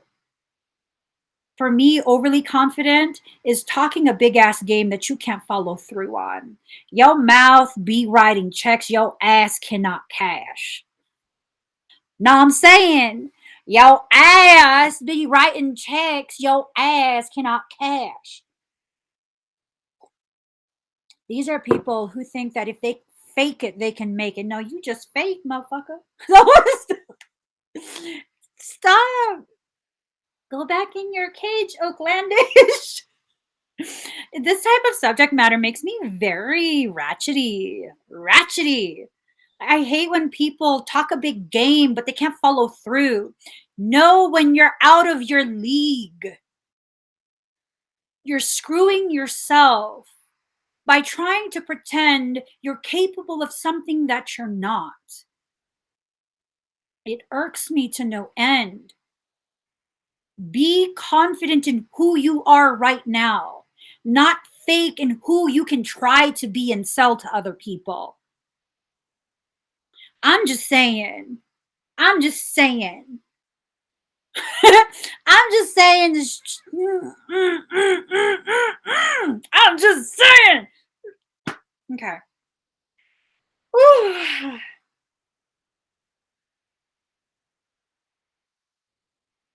Interestingly, Sagittarius is a sign representing large animals. Stop being such a fucking heifer. Shit.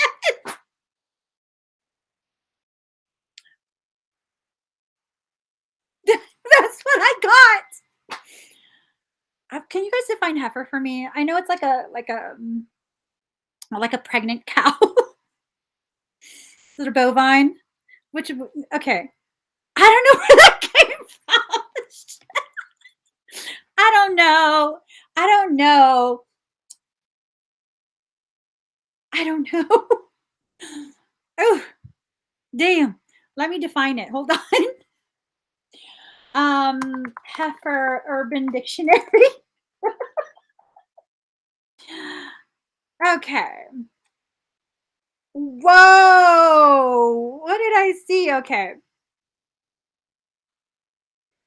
A prodigiously large female, usually from Kentucky. Oh shit! Shots fired in Kentucky.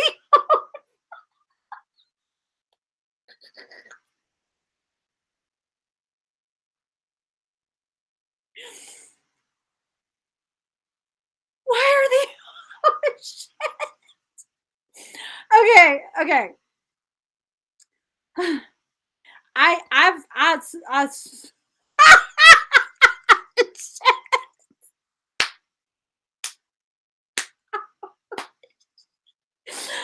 oh my god!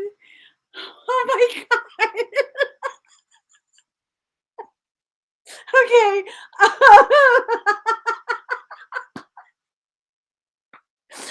Okay, hold on. Hold on. I have female cow who has not had any young yet. So technically I could never be a heifer.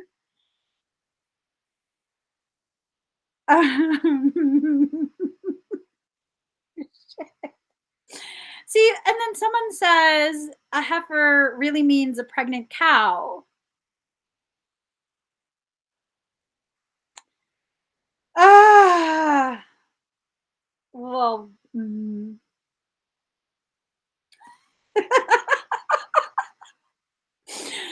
well, a heifer gotta eat. I sure damn do. That's what it says for definition number 3. Heifer gotta eat. I sure damn do. Your girl gotta eat. Oh, God, stop. Stop. Jesus, take the wheel and the whole fucking car. Breathalyze me. I'm just saying. Let me stop. I could fucking around. Okay. If your question pertains to a relationship, you or your partner need to be given extra space and looser reins. Why is someone putting reins on you? That's not okay.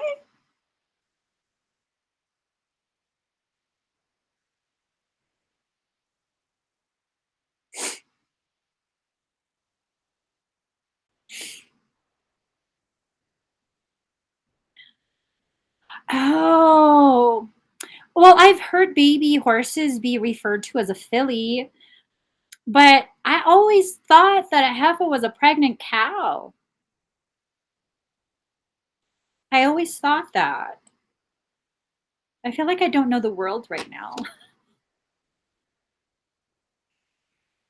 I just feel like I don't know the world and I don't know my proper place in it because I don't know what a heifer is.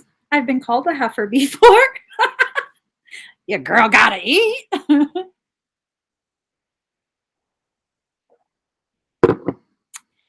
So,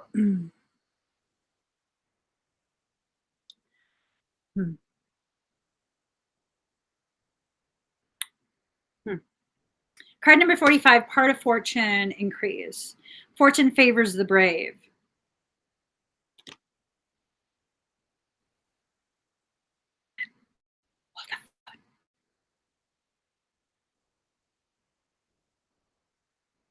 Why is this stuck? Hold on, you guys.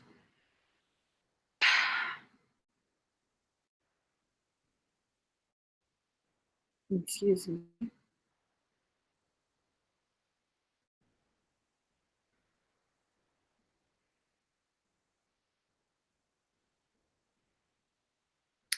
All right. Have your guys' phones been acting weird?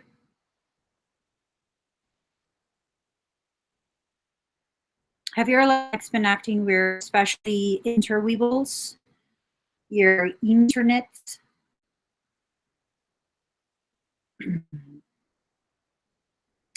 A virgin cow.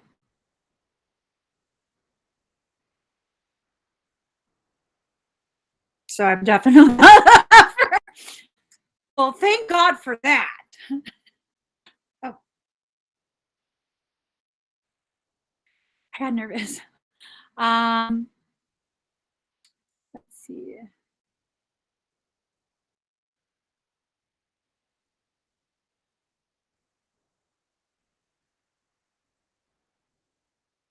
All right. Okay. She who brings forth. Okay. Is being brought forth. It's moon energy. And remember, we were talking about moon energy before, right? Hidden moon, like something's being hidden. Things are being hidden, which means the talents and gifts it endows upon an individual are either nascent and unconscious, or both nascent and unconscious. It's as if its powers are waiting beneath the surface of water, and when that water is stirred by action or thought, those talents and gifts emerge. So, whatever is going on right now, it's something that is causing an agitation. What? Let what be an empress? It's something that's causing an agitation, and when you agitate the water, everything that's subtle at the bottom will begin to rise to the surface. I think this means truth. Ooh, sorry. Marlene says it also means feelings. Okay. All right, heifer. No, she's not a heifer. Um, I don't know what it means. When this card turns up in a reading, it means a time when things begin to flow more easily and you'll have your success. But success and how it will come about and how long it will take will very much depend upon the surrounding cards. If you're going to allow whoever this is, the snake in the grass, to remain in your grass, it's totally going to bite your heifer.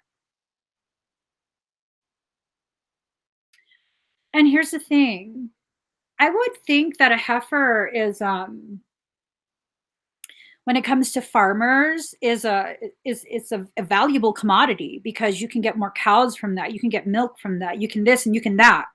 So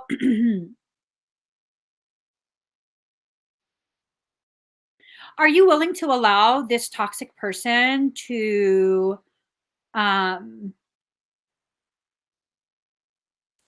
take your heifer from you, your untapped potentiality, your cash cow, before it even has a time, an opportunity to mature? Yeah, now it makes sense. I'm like, what the fuck, heifer? Oh, oh, oh, oh. What? Okay. 11:11 at 12:29, which is also 11. Okay, hold up. Are you willing? Are you willing?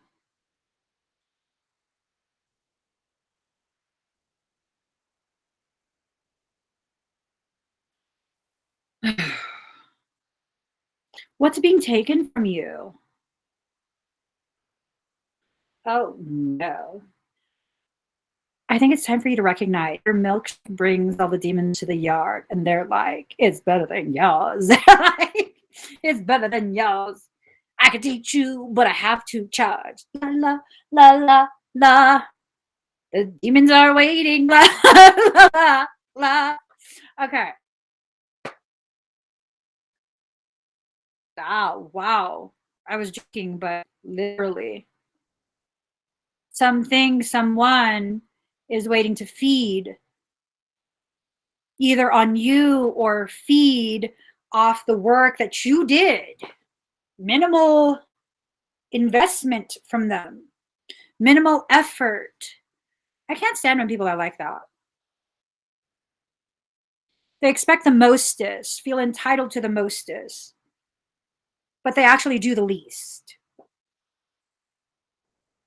I have to stop establishing shit like that, you know? I have a habit of over volunteering for things.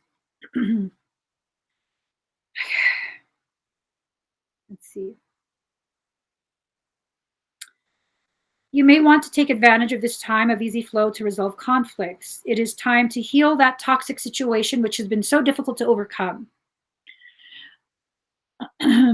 Well, we have to understand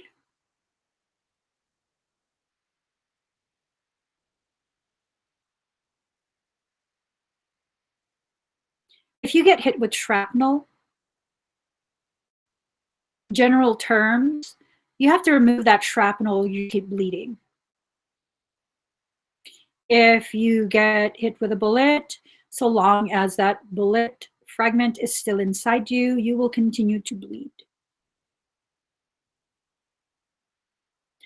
From what I understand, if you're going to have a bullet wound, you want it to be through and through, in and out, right? So then you can pack it and staunch the bleeding.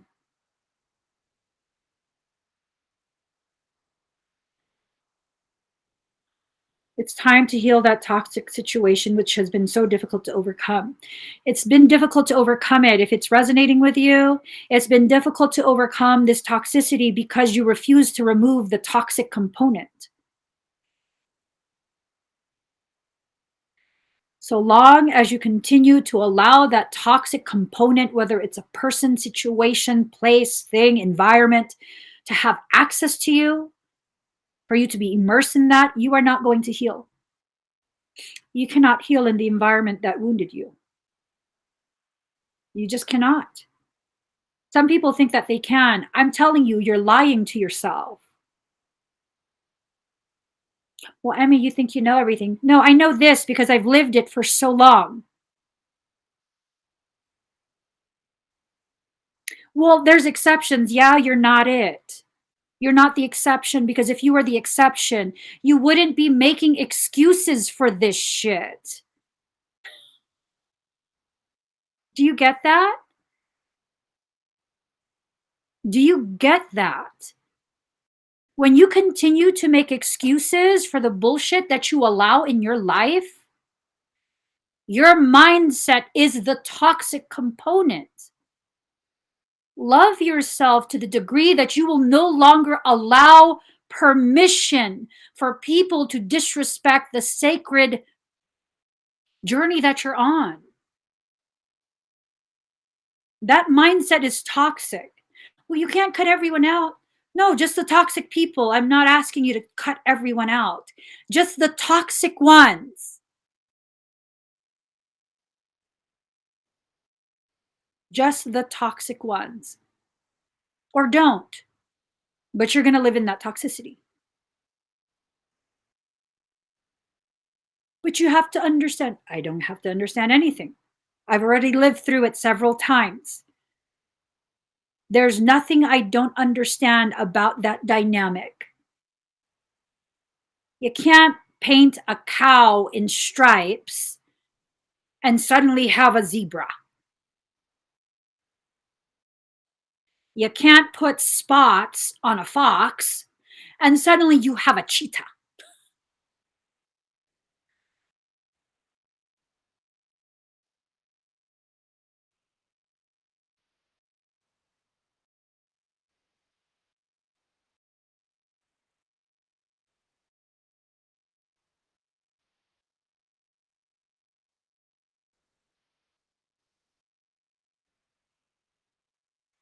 Experience does not equal knowledge if you refuse to acknowledge.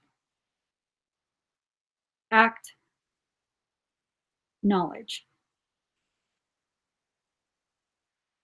Experience is nothing but a passing moment if you don't acknowledge it for what it is.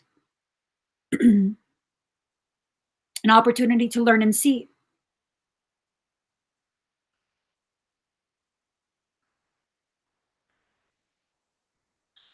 Does it feel toxic or is it actually toxic? Because feeling it and being it are two different things.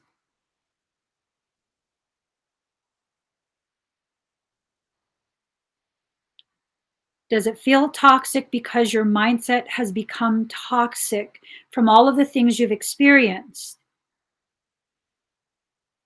Or does it feel toxic because it actually is? And we don't know the answer to that for other people. We only know it for ourselves. And once you have the answer for that for yourself, you've started the journey to finding a solution and implementing it. It's not enough to find the solution. You also have to commit to the implementation of that solution in your life. This is one thing that several people taught me.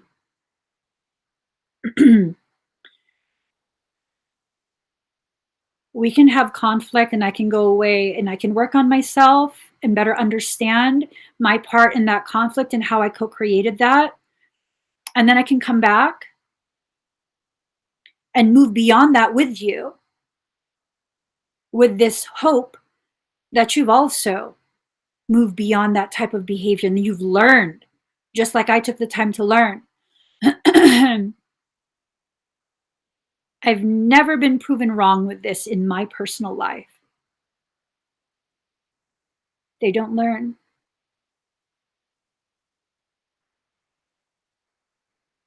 If you give them enough time, they show you who they are again. Because when you can't take accountability for what you did, and it's not about, I need you to tell me. No, that's fucking toxic too. I said that in a live stream before, like trying to force someone to say something. You already know, but they have to say it. Why? So you can gaslight them? Like, you already fucking know. No one has to say shit. You just don't want to believe it. You already fucking know. And so what happens? They show you again who they are.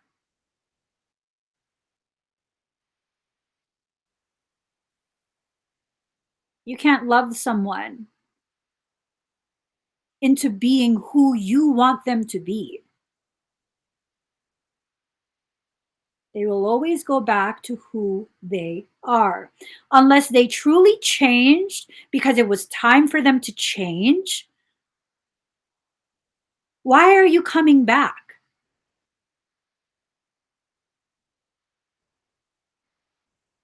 Do you know how many family members I've had to learn this with?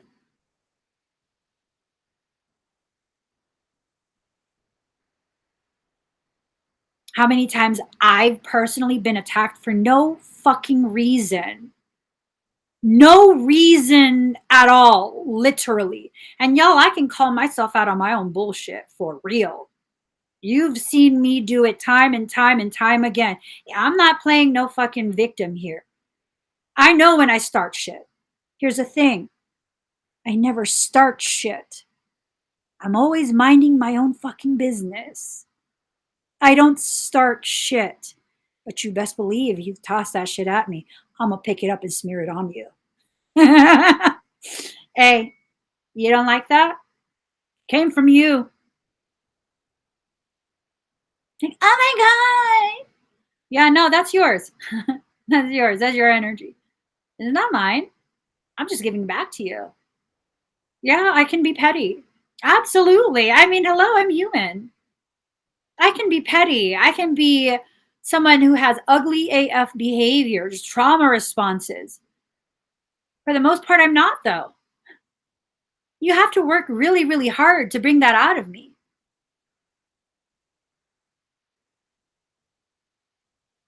So when I get to a point where now I'm actively choosing to reflect your toxicity, I need to get the fuck out of there.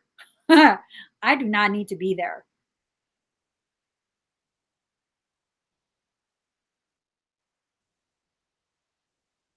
Yeah.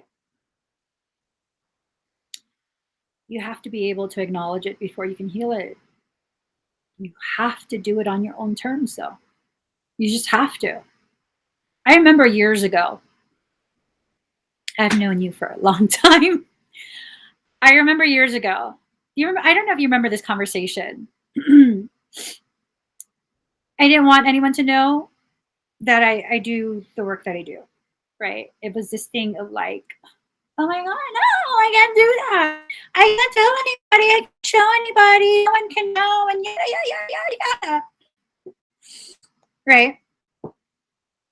And I distinctly remember we were having a conversation. I don't know if it was over the phone or on Messenger. And I still remember you're like, and I was driving through Vegas past the pig farm. Okay. That's how profound this conversation was to me. I distinctly remember you said to me, you're a true warrior. True warriors are not senseless killers. They don't just senselessly harm other people, other living things. That's not my does. And that shook my brain for a second. Because I was like, what? That's not part of my programming? And you were just like very nonchalant, like, no. And I was like, but, but.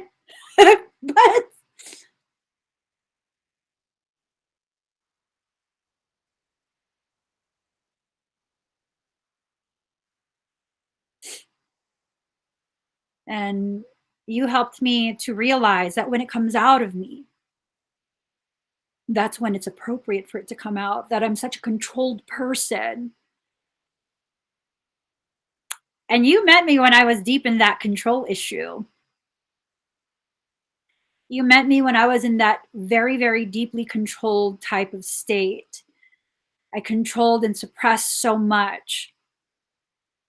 And you basically put it in terms of when you're that controlled all the time for everything you do in your life, how the hell are you ever going to lose control?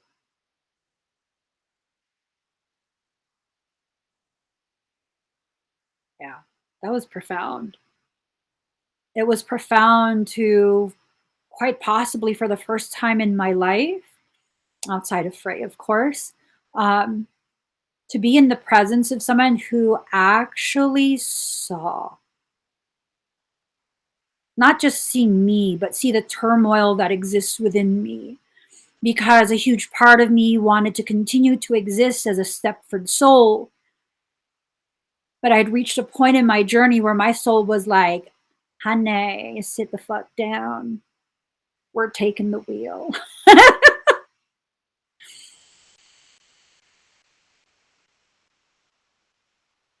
He's my hero too. Yeah, yeah. There's a lot that we go through. And until we allow ourselves to be fully present in the processing, sometimes, um, the experience is difficult. And as part of our attempt to survive that experience, we're not fully present in the experience. We kind of go, zombie, we go blank. But after that, after you're in a safer place, either within yourself or in a safer environment, when you have the opportunity to begin processing, you have to be fully present as you process. You have to.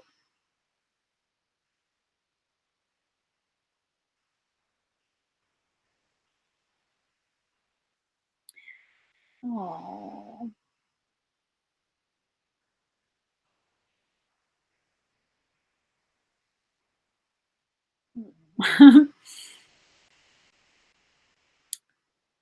He's pretty amazing.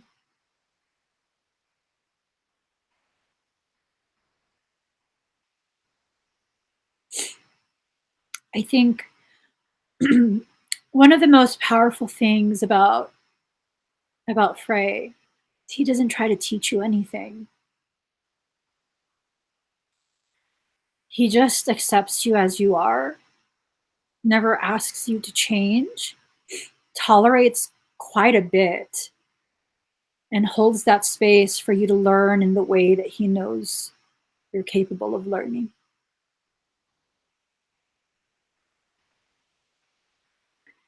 It's powerful. It's powerful. I don't think I would be the person that I am today, right now, had I not been exposed to that type of literally unconditional acceptance and love.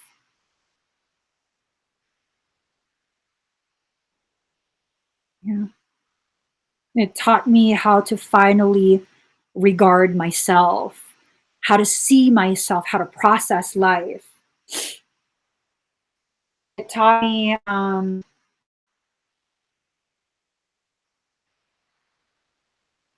me how to be free of the different obligations that I put on myself. It's just like,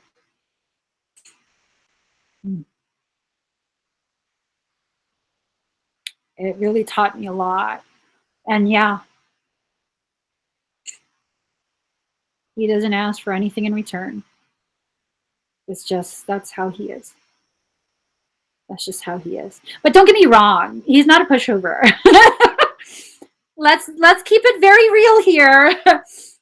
I mean, he totally is an enabler for me.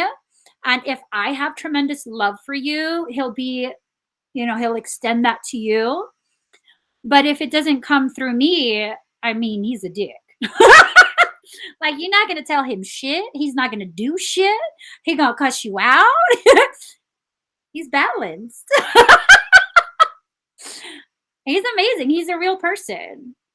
He's a real person. Like, he's not Mr. Namaste, you can get away with shit. He'd be like, fuck that. No, don't.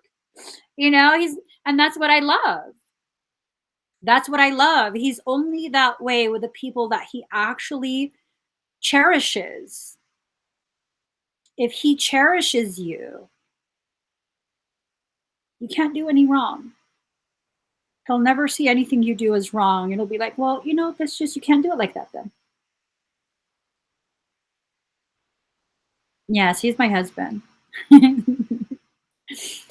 Yeah, he's my husband. So several years back, we shanghaied Mark. We shanghaied him several times. We shanghaied him. So let's see.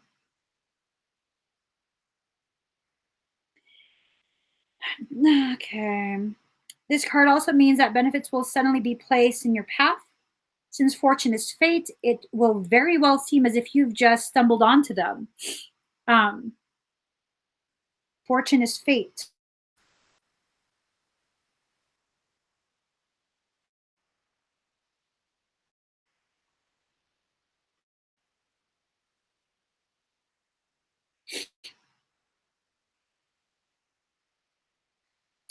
Another area that looks extremely fortunate is anything to do with public relations or promotion. This is a period of recognition and achievement. Your overall popularity is increasing and some recognition is on its way. It's also a favorable time for learning, teaching, or taking exams. Oh shit, you're gonna be tested. You're gonna be tested. You're gonna be tested. You may want to do good and honor others. Through this, you will gain respect and opportunity. You will heartily share what you've gained for yourself with others. Injustices of any kind will challenge and rouse you into action. If your question is in regards to romance or any other type of relationship, know that the situation is a fated one. It's meant for both of you to help fulfill each other's calling. This will not be a relationship you can ever move away from easily. Destiny is involved. So together, you're called to achieve and master higher things that would be more difficult had you not met each other. In this, there will be challenges, even though the love will always remain. Any shackles previously placed are being smashed and you're experiencing a release. Oh, let me tell y'all. During, oof, y'all, I gotta show y'all. Hold up. Yeah.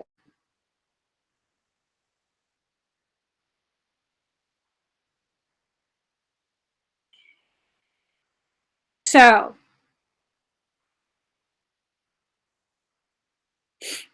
during the 12/21 fire ceremony, something serious happened. Remember, the Wi-Fi was acting up and I had to change rooms. I had to go to another room so that I could live stream properly. And so I left the burning candles. The candle holders that I was using, they're very heavy glass candle holders. They're solid glass. I've had several sets of these and they've never broken. Never broken. In the middle of that live stream, I received a text and it totally clarified something for me. It like ding. What the fuck? Clarified.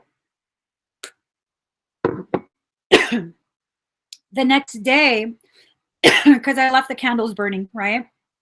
Whenever I do a fire ceremony, I let them continue to burn until they're completely out. I went to go get the stuff to put it away, and I'm like, what the F?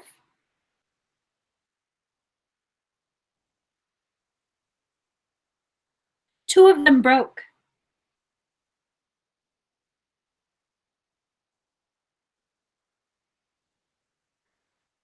Two of them broke, like they burst. You know what two burst? The gray and the black. Whatever the fuck was being done, it was undone. Whatever blinders were placed, they were removed. That is some potent, potent juju magic. The gray and the black. You know what those candles stand for? Black revokes. It takes away any dark shit that's being done to you. You know what the gray one does? Sends that shit back. No one will feed off of me again. That's not just a statement, that's a motherfucking declaration. Try it and you'll find yourself in a war you will not win. Because at that point, this farmer is putting the shovel down. I'm going into my barn, unlocking the secret door and entering the motherfucking armory.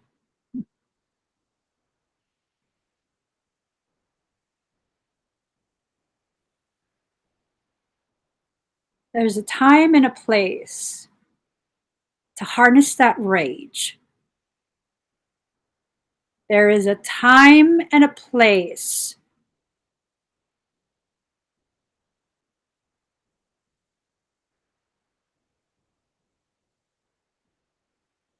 you get to choose the time and the place.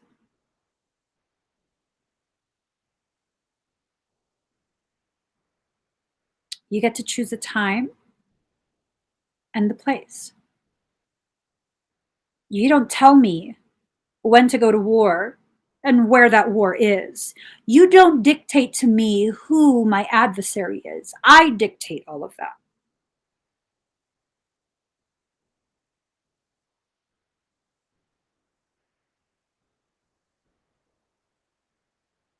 You are that powerful in your life that you get to dictate those details. You dictate that to yourself. You dictate that to yourself. I was burning, gosh, so five candles, I believe. 5 different candles. That's what I was burning. Of all the candles, only those 2 shattered.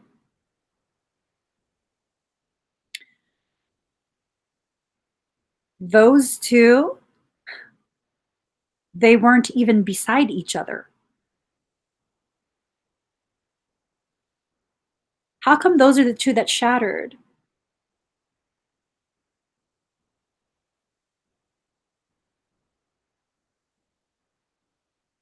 I have an inkling it happened during the period where I finally felt really pissed off after the live stream finished. I felt really pissed off and I was like, fuck that shit. Who the fuck do you think you are? Like, fuck that shit. I'm just so fucking good off this at this point. Like,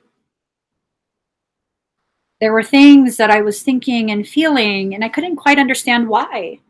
I couldn't quite understand why. Like, damn, where's this coming from? It's coming from a realization that I initiated another cycle of the same bullshit.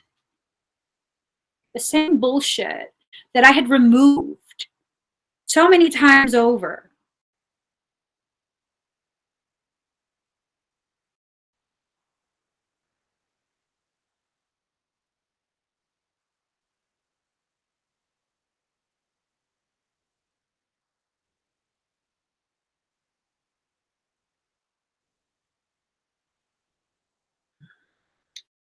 Let me pull the final card.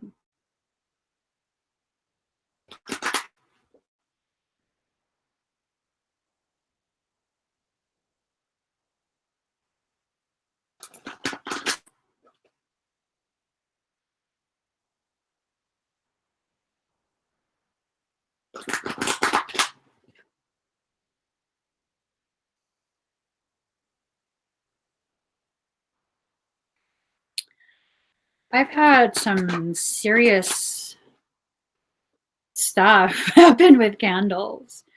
Like I make ceremonial candles. I make light ceremony candles where, you know, they're for a purpose. And no, it's never to affect someone negatively, you know, intentionally affect someone in a negative way. It's to undo things that are being done to you. It's to call your abundance. It's to protect you. All of these different things, you know. I don't do love spells or anything like that. I think those are bullshit spells. And I feel like if you partake in that, I mean, not to condemn you if you've already done it in the past and didn't know any better. But at this point, after I say what I'm going to say and you do it again, you get what you get. You get what you get. Those types of spells are the perfect way to accrue miasmic distortion and ensure tremendous suffering in your life. Don't do it. Don't do it. I've had enough lives as a sorcerer. By technicality, I'm a sorcerer in this life as well. Sorcerers are born with their abilities. They're not taught it. They're born with it. So there are things being attempted. Trojans, intentions are being set. That field of intent is carrying a negative charge. The negativity being a void that's causing a suctioning, sucking you into an event. It's kind of like entering a black hole. When you approach it, there is a certain perimeter that you cannot go beyond, because if you do, you then enter into an event horizon, meaning no matter what you do from that point on, you will not avoid it. Do not approach the event horizon. Keep a clear distance. Keep a clear distance. I want to publicly state I'm not associated with anyone. I have no work associations. I work alone. I don't know why I have to say that. I work alone. Okay? I do energy work alone. I work alone. I assume I have to say that because someone is trying to possibly present themselves as some sort of like associate of mine. I don't know. That's the first time I felt that I had to say that. I work alone. All right. Put that there. But I do have people who are certified. I do. I do. Okay, hold up.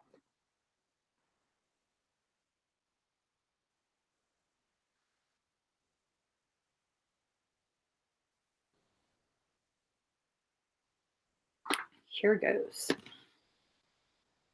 Card number 44. Merciful Mother Jamal. O sudden resurrection. O countless blessings, O blazing fire in the jungle of thoughts.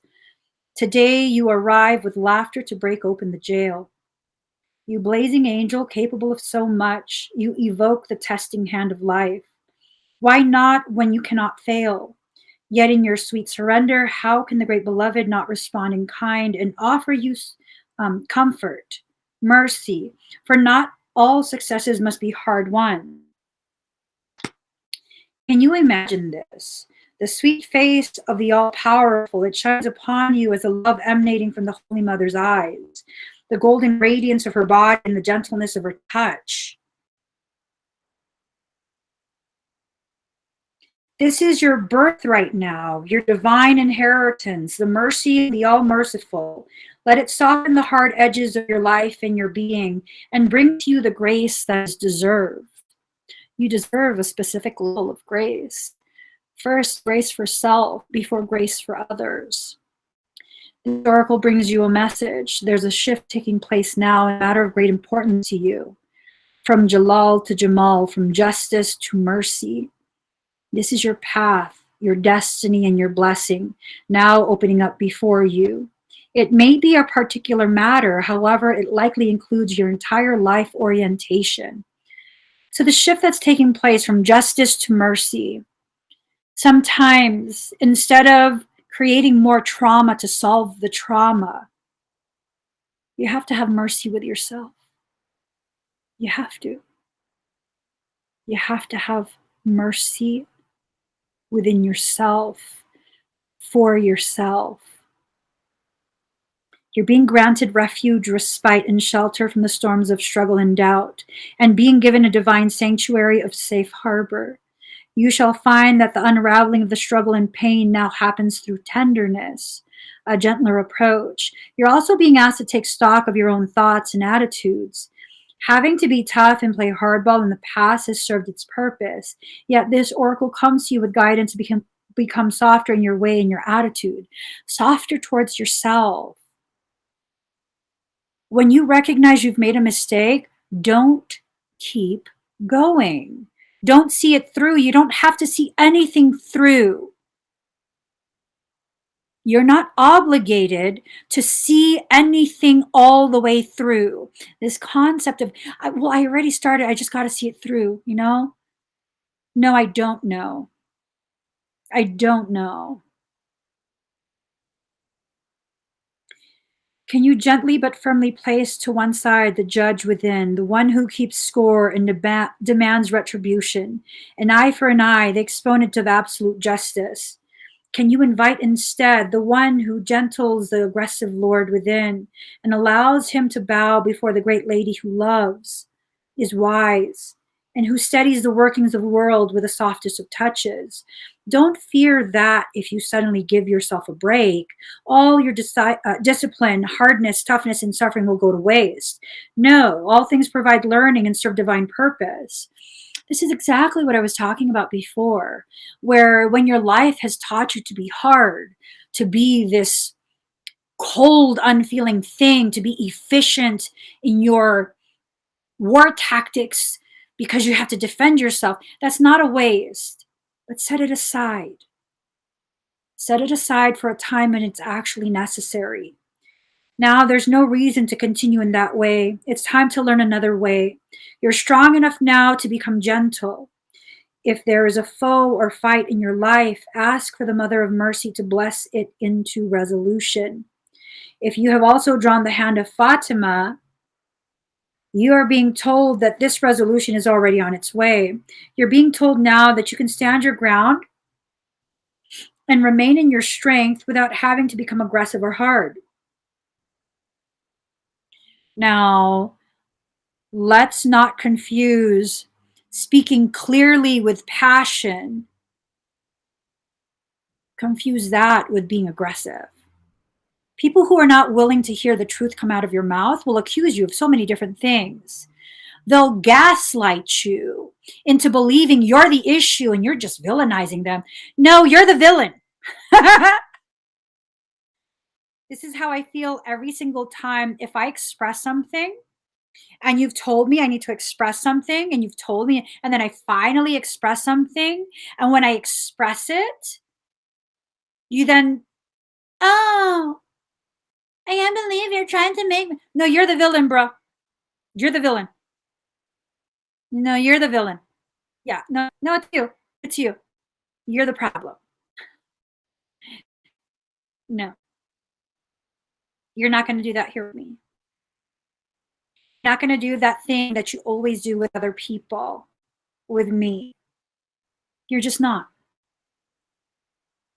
Is it because I'm badass? Is it because I'm threatening you? No, it's because I know myself and I know at this point, the person that I am, I will not allow it. And if I gotta be that mother freaking Asian Gandalf in the dark with my stick and my torch, and you want to be that Balrog, you shall not pass, motherfucker. You shall not pass. We can go both down in that abyss. I'll still fuck your ass up. Mm-hmm. Mm-hmm. I just watched Lord of the Rings. I did. Mm-hmm. And everyone thought that Gandalf fell to the Balrog. No, he didn't. No, he didn't. He went from gray to white. Hello. It was a process of purification, of baptism in the Balrog flames. Woo! Damn. I'm just saying. Woo! Damn. And let me share the first time that I actually finally began to grasp the gravity of Michael's presence in my life. It's almost like he recreated a scene from Lord of the Rings when Gandalf came out of like I forget what the name of the city is, you know, like the soldiers went back out and they were basically being slaughtered because they were just outnumbered. And then of course the ring wraiths had arrived and they were picking up all the people and like just basically killing everybody. And then the music just shifted. And Gandalf the White came out on his white horse and he just had his stick. He had his stick with a flashlight at the end of it.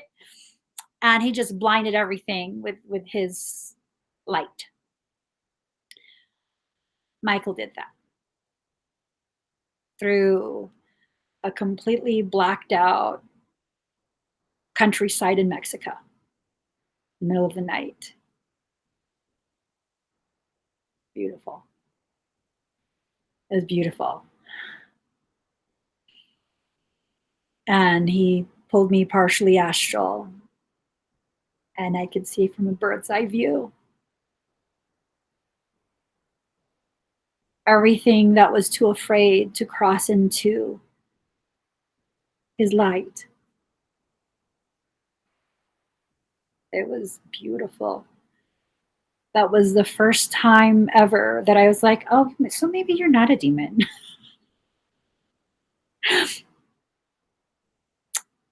You can be part of the circle of trust. Come on in.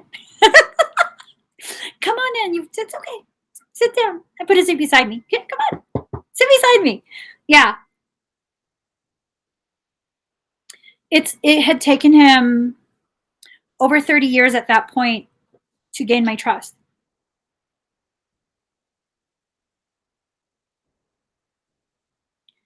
My most dedicated protector. It took him over 30 years to be invited in.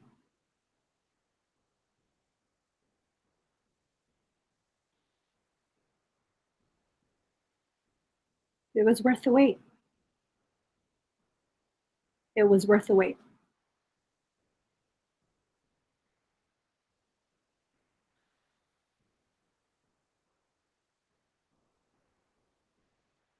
Don't fear that if you suddenly give yourself a break, all your discipline, hardness, toughness, and suffering will go to waste. No, all things provide learning and serve divine purpose. But now there's no reason to continue in that way. It's time to learn another way. You're strong enough to become gentle now. If there's a foe or fight in your life, ask the Mother Mercy to bless it into resolution. You're being told now that you can stand your ground and remain in your strength without having to become aggressive or hard. You have more power than you realize, and it's in your being.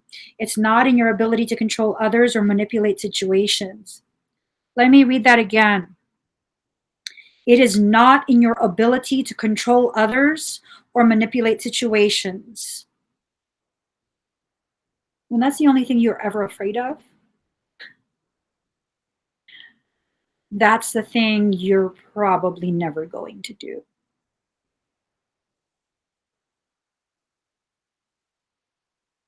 Can you just start accepting that about yourself? I crippled myself for much of my life because I was afraid I would hurt other people if I do the energy work that I do. That's the last thing I'll ever do. Not because I'm incapable, but because I'd never choose to.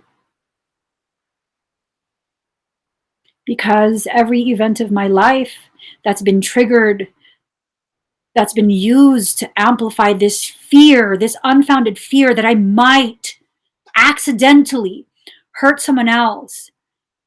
Every single time I hyperfixated on that fear, I further developed my ability.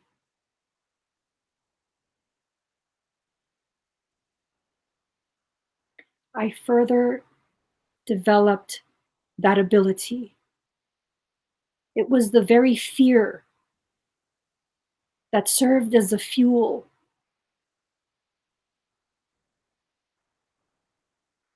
Everything in your life has reason and purpose. Everything. Everything.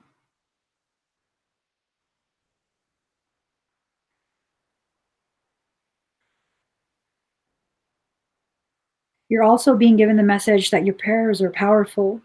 Although action in the world is a part of your soul purpose and plan, when you pray, have conviction that your prayers are real, are heard, and are responded to by the great universal heart. So pray carefully and thoughtfully. Be present and speak as if you were speaking to your dearest, oldest, and most influential and powerful friend, because of course, that's exactly what you're doing. Pray from the heart and trust in the power of your prayers. There is no limit to what you can pray about, nothing too unspiritual or unworthy. Nothing. So pray. This oracle brings you the message that the great power of compassion is reaching for you, that it wants to help you but is waiting for you to ask. So ask, then you shall receive. Ask.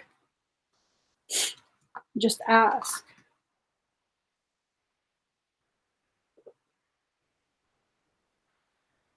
What do you want to ask for? What is it that your heart, your soul is starving for? Ask. Ask for it to be given to you. And then remain open to receive or receive in a different way, something different. You might want love. You might want love from a specific person. How do you know if that person is capable of loving you in that way? So when you ask for a love that's worthy of you, a love that can serve as a sanctuary for your heart, and then remain open for your life and your soul to bring the person who's capable of loving you in that way, so wholeheartedly, unconditionally. Leave room for that person to enter. Sometimes we don't fall in love with people. We fall in love with what that person represents. It might be an aesthetic. It might be a concept. It might be something you read about.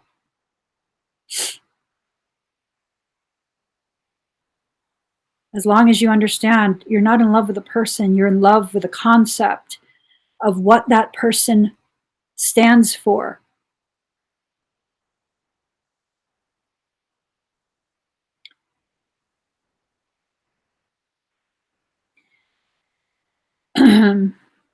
You feel uncomfortable and anxious and like your skin is crawling because my energy is booming and it's upsetting your latchings.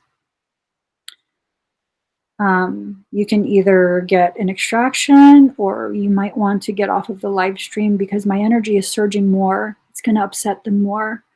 I'm not saying I want you to leave. I am helping you to understand what you're experiencing. I definitely appreciate your presence. But if you're uncomfortable,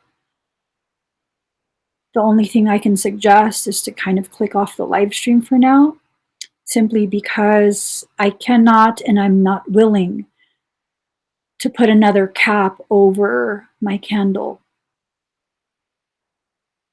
The light has to be witnessed. It has to be seen. It has to be allowed to do what it does, which is simply exist. That's it, just exist. So I'm not doing anything to you, but when the energy surges in this way, if you have certain types of latchings, they react in certain types of ways.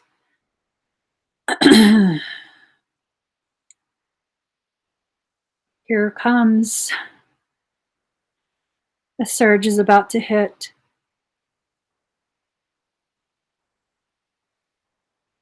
If you're sensitive to energy, you might feel it.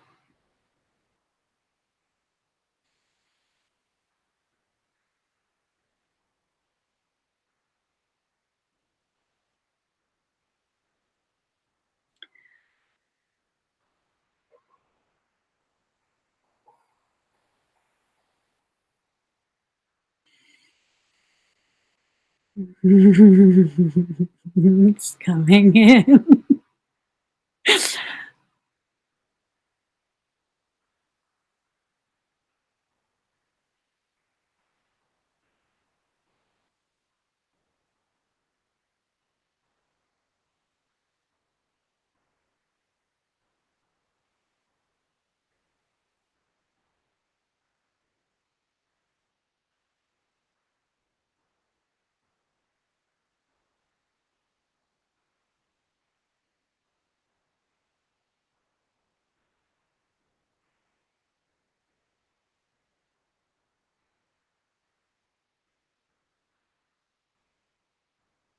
Mm. Mm, mm, mm.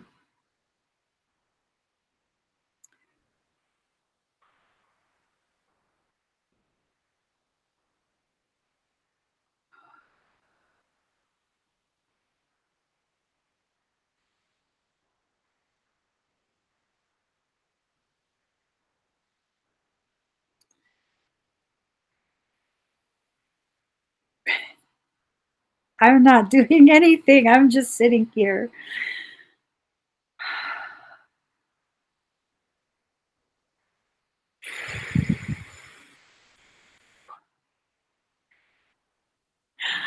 Oh my God.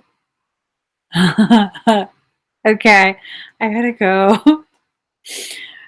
Oh my God. The tingles hurt. It's so cold, it hurts.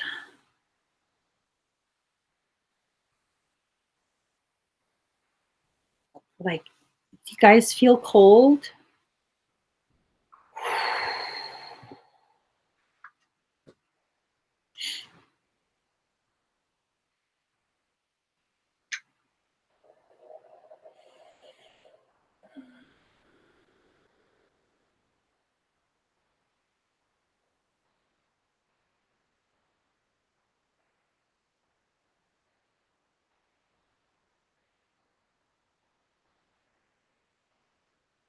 I have to turn my heater on.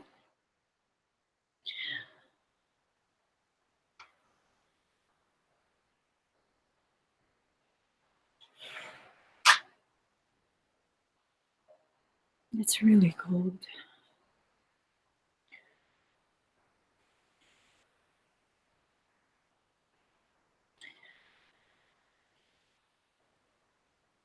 I'm shivering.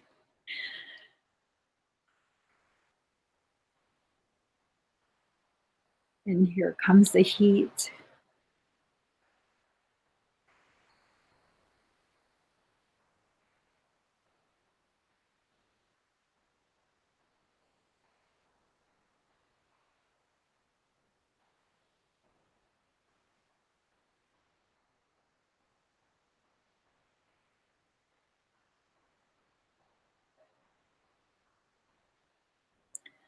Okay, I'm good now.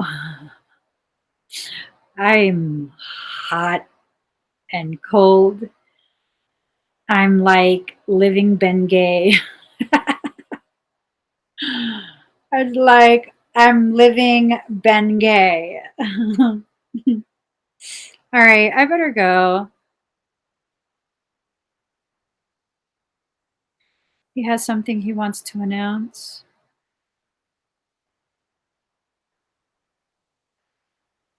The presence of someone important.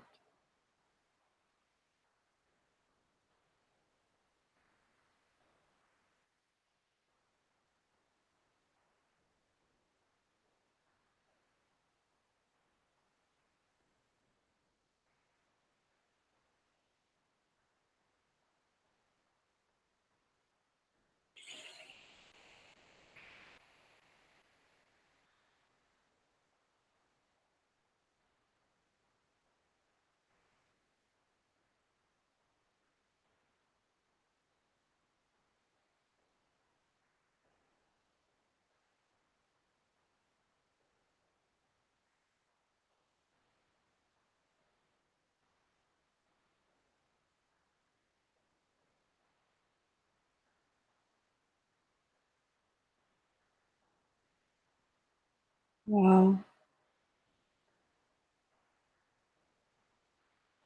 For those of you sensitive to energy, you're about to get extremely hot across the face and the chest.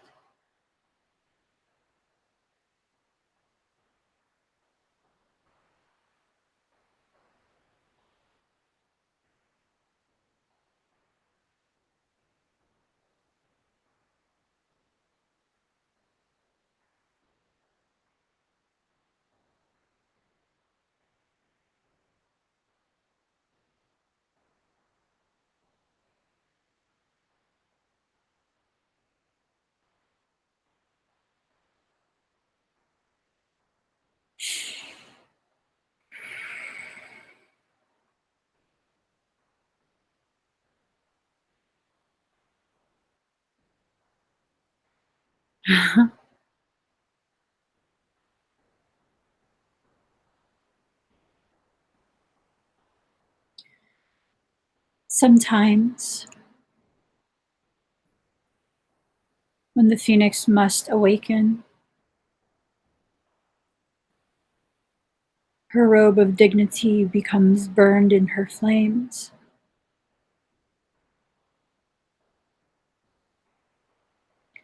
That nakedness in her truth is a very powerful thing to witness.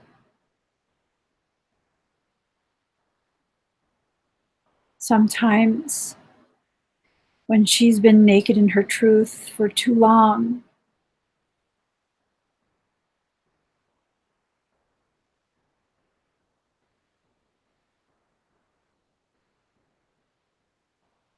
the dragon who lit the phoenix's fire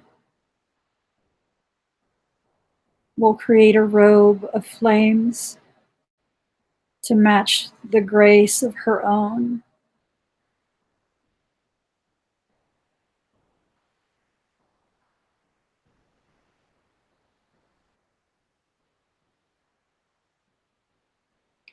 Michael says,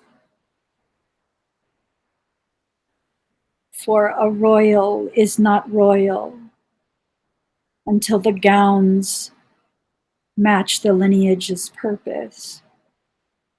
New clothes for new life.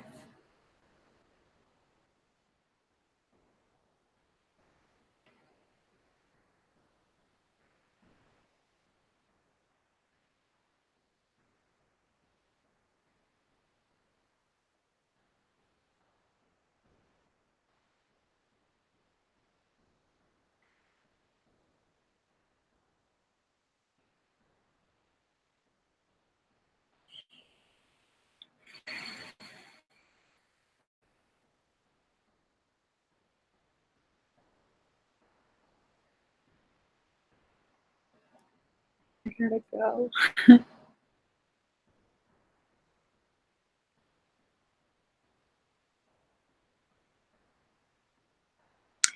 Look at the story of the dragon and the phoenix.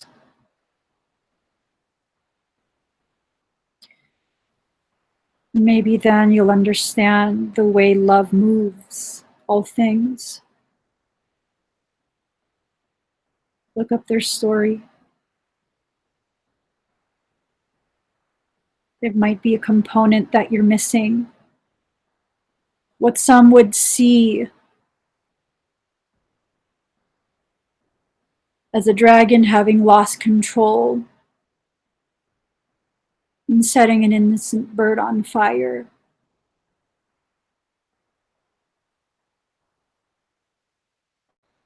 That's a very controlled act of love. To use that destructive force to destroy what's in the way of what's being reborn. Very specific type. That's a very controlled, intentional type of love.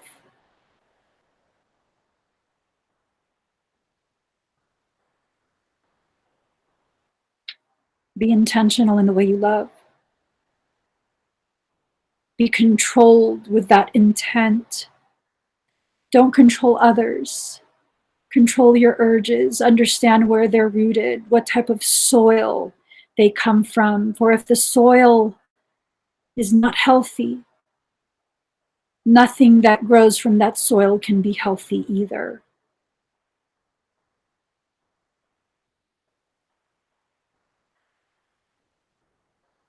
I'm going to get going. Please give this video a thumbs up. If you haven't already subscribed, please do subscribe, turn on that notification bell, join me when I'm live. Also, every Tuesday at 8 a.m. Pacific Standard Time, I'm going to be going live to do my new podcast, The Soul Sanctuary. I also have the website up, thesoulsanctuary.love. I'm going to start populating it with all sorts of information and just amazing things. If you'd like to be a contributor to that website, to that blog, please do email me, contact@emmyevolving.com. It could be any types of information. I'll definitely speak to you or have correspondence with you privately in regards to the type of content you want to share. Um,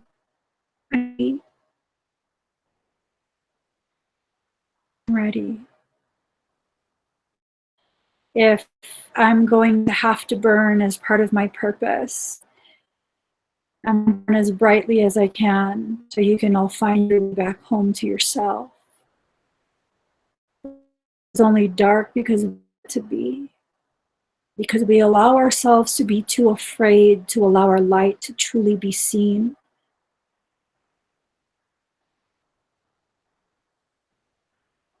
It's time. It's definitely time. Thank you guys so much for all this support and love that you don't just show me, but you show each other. That's huge. That's huge.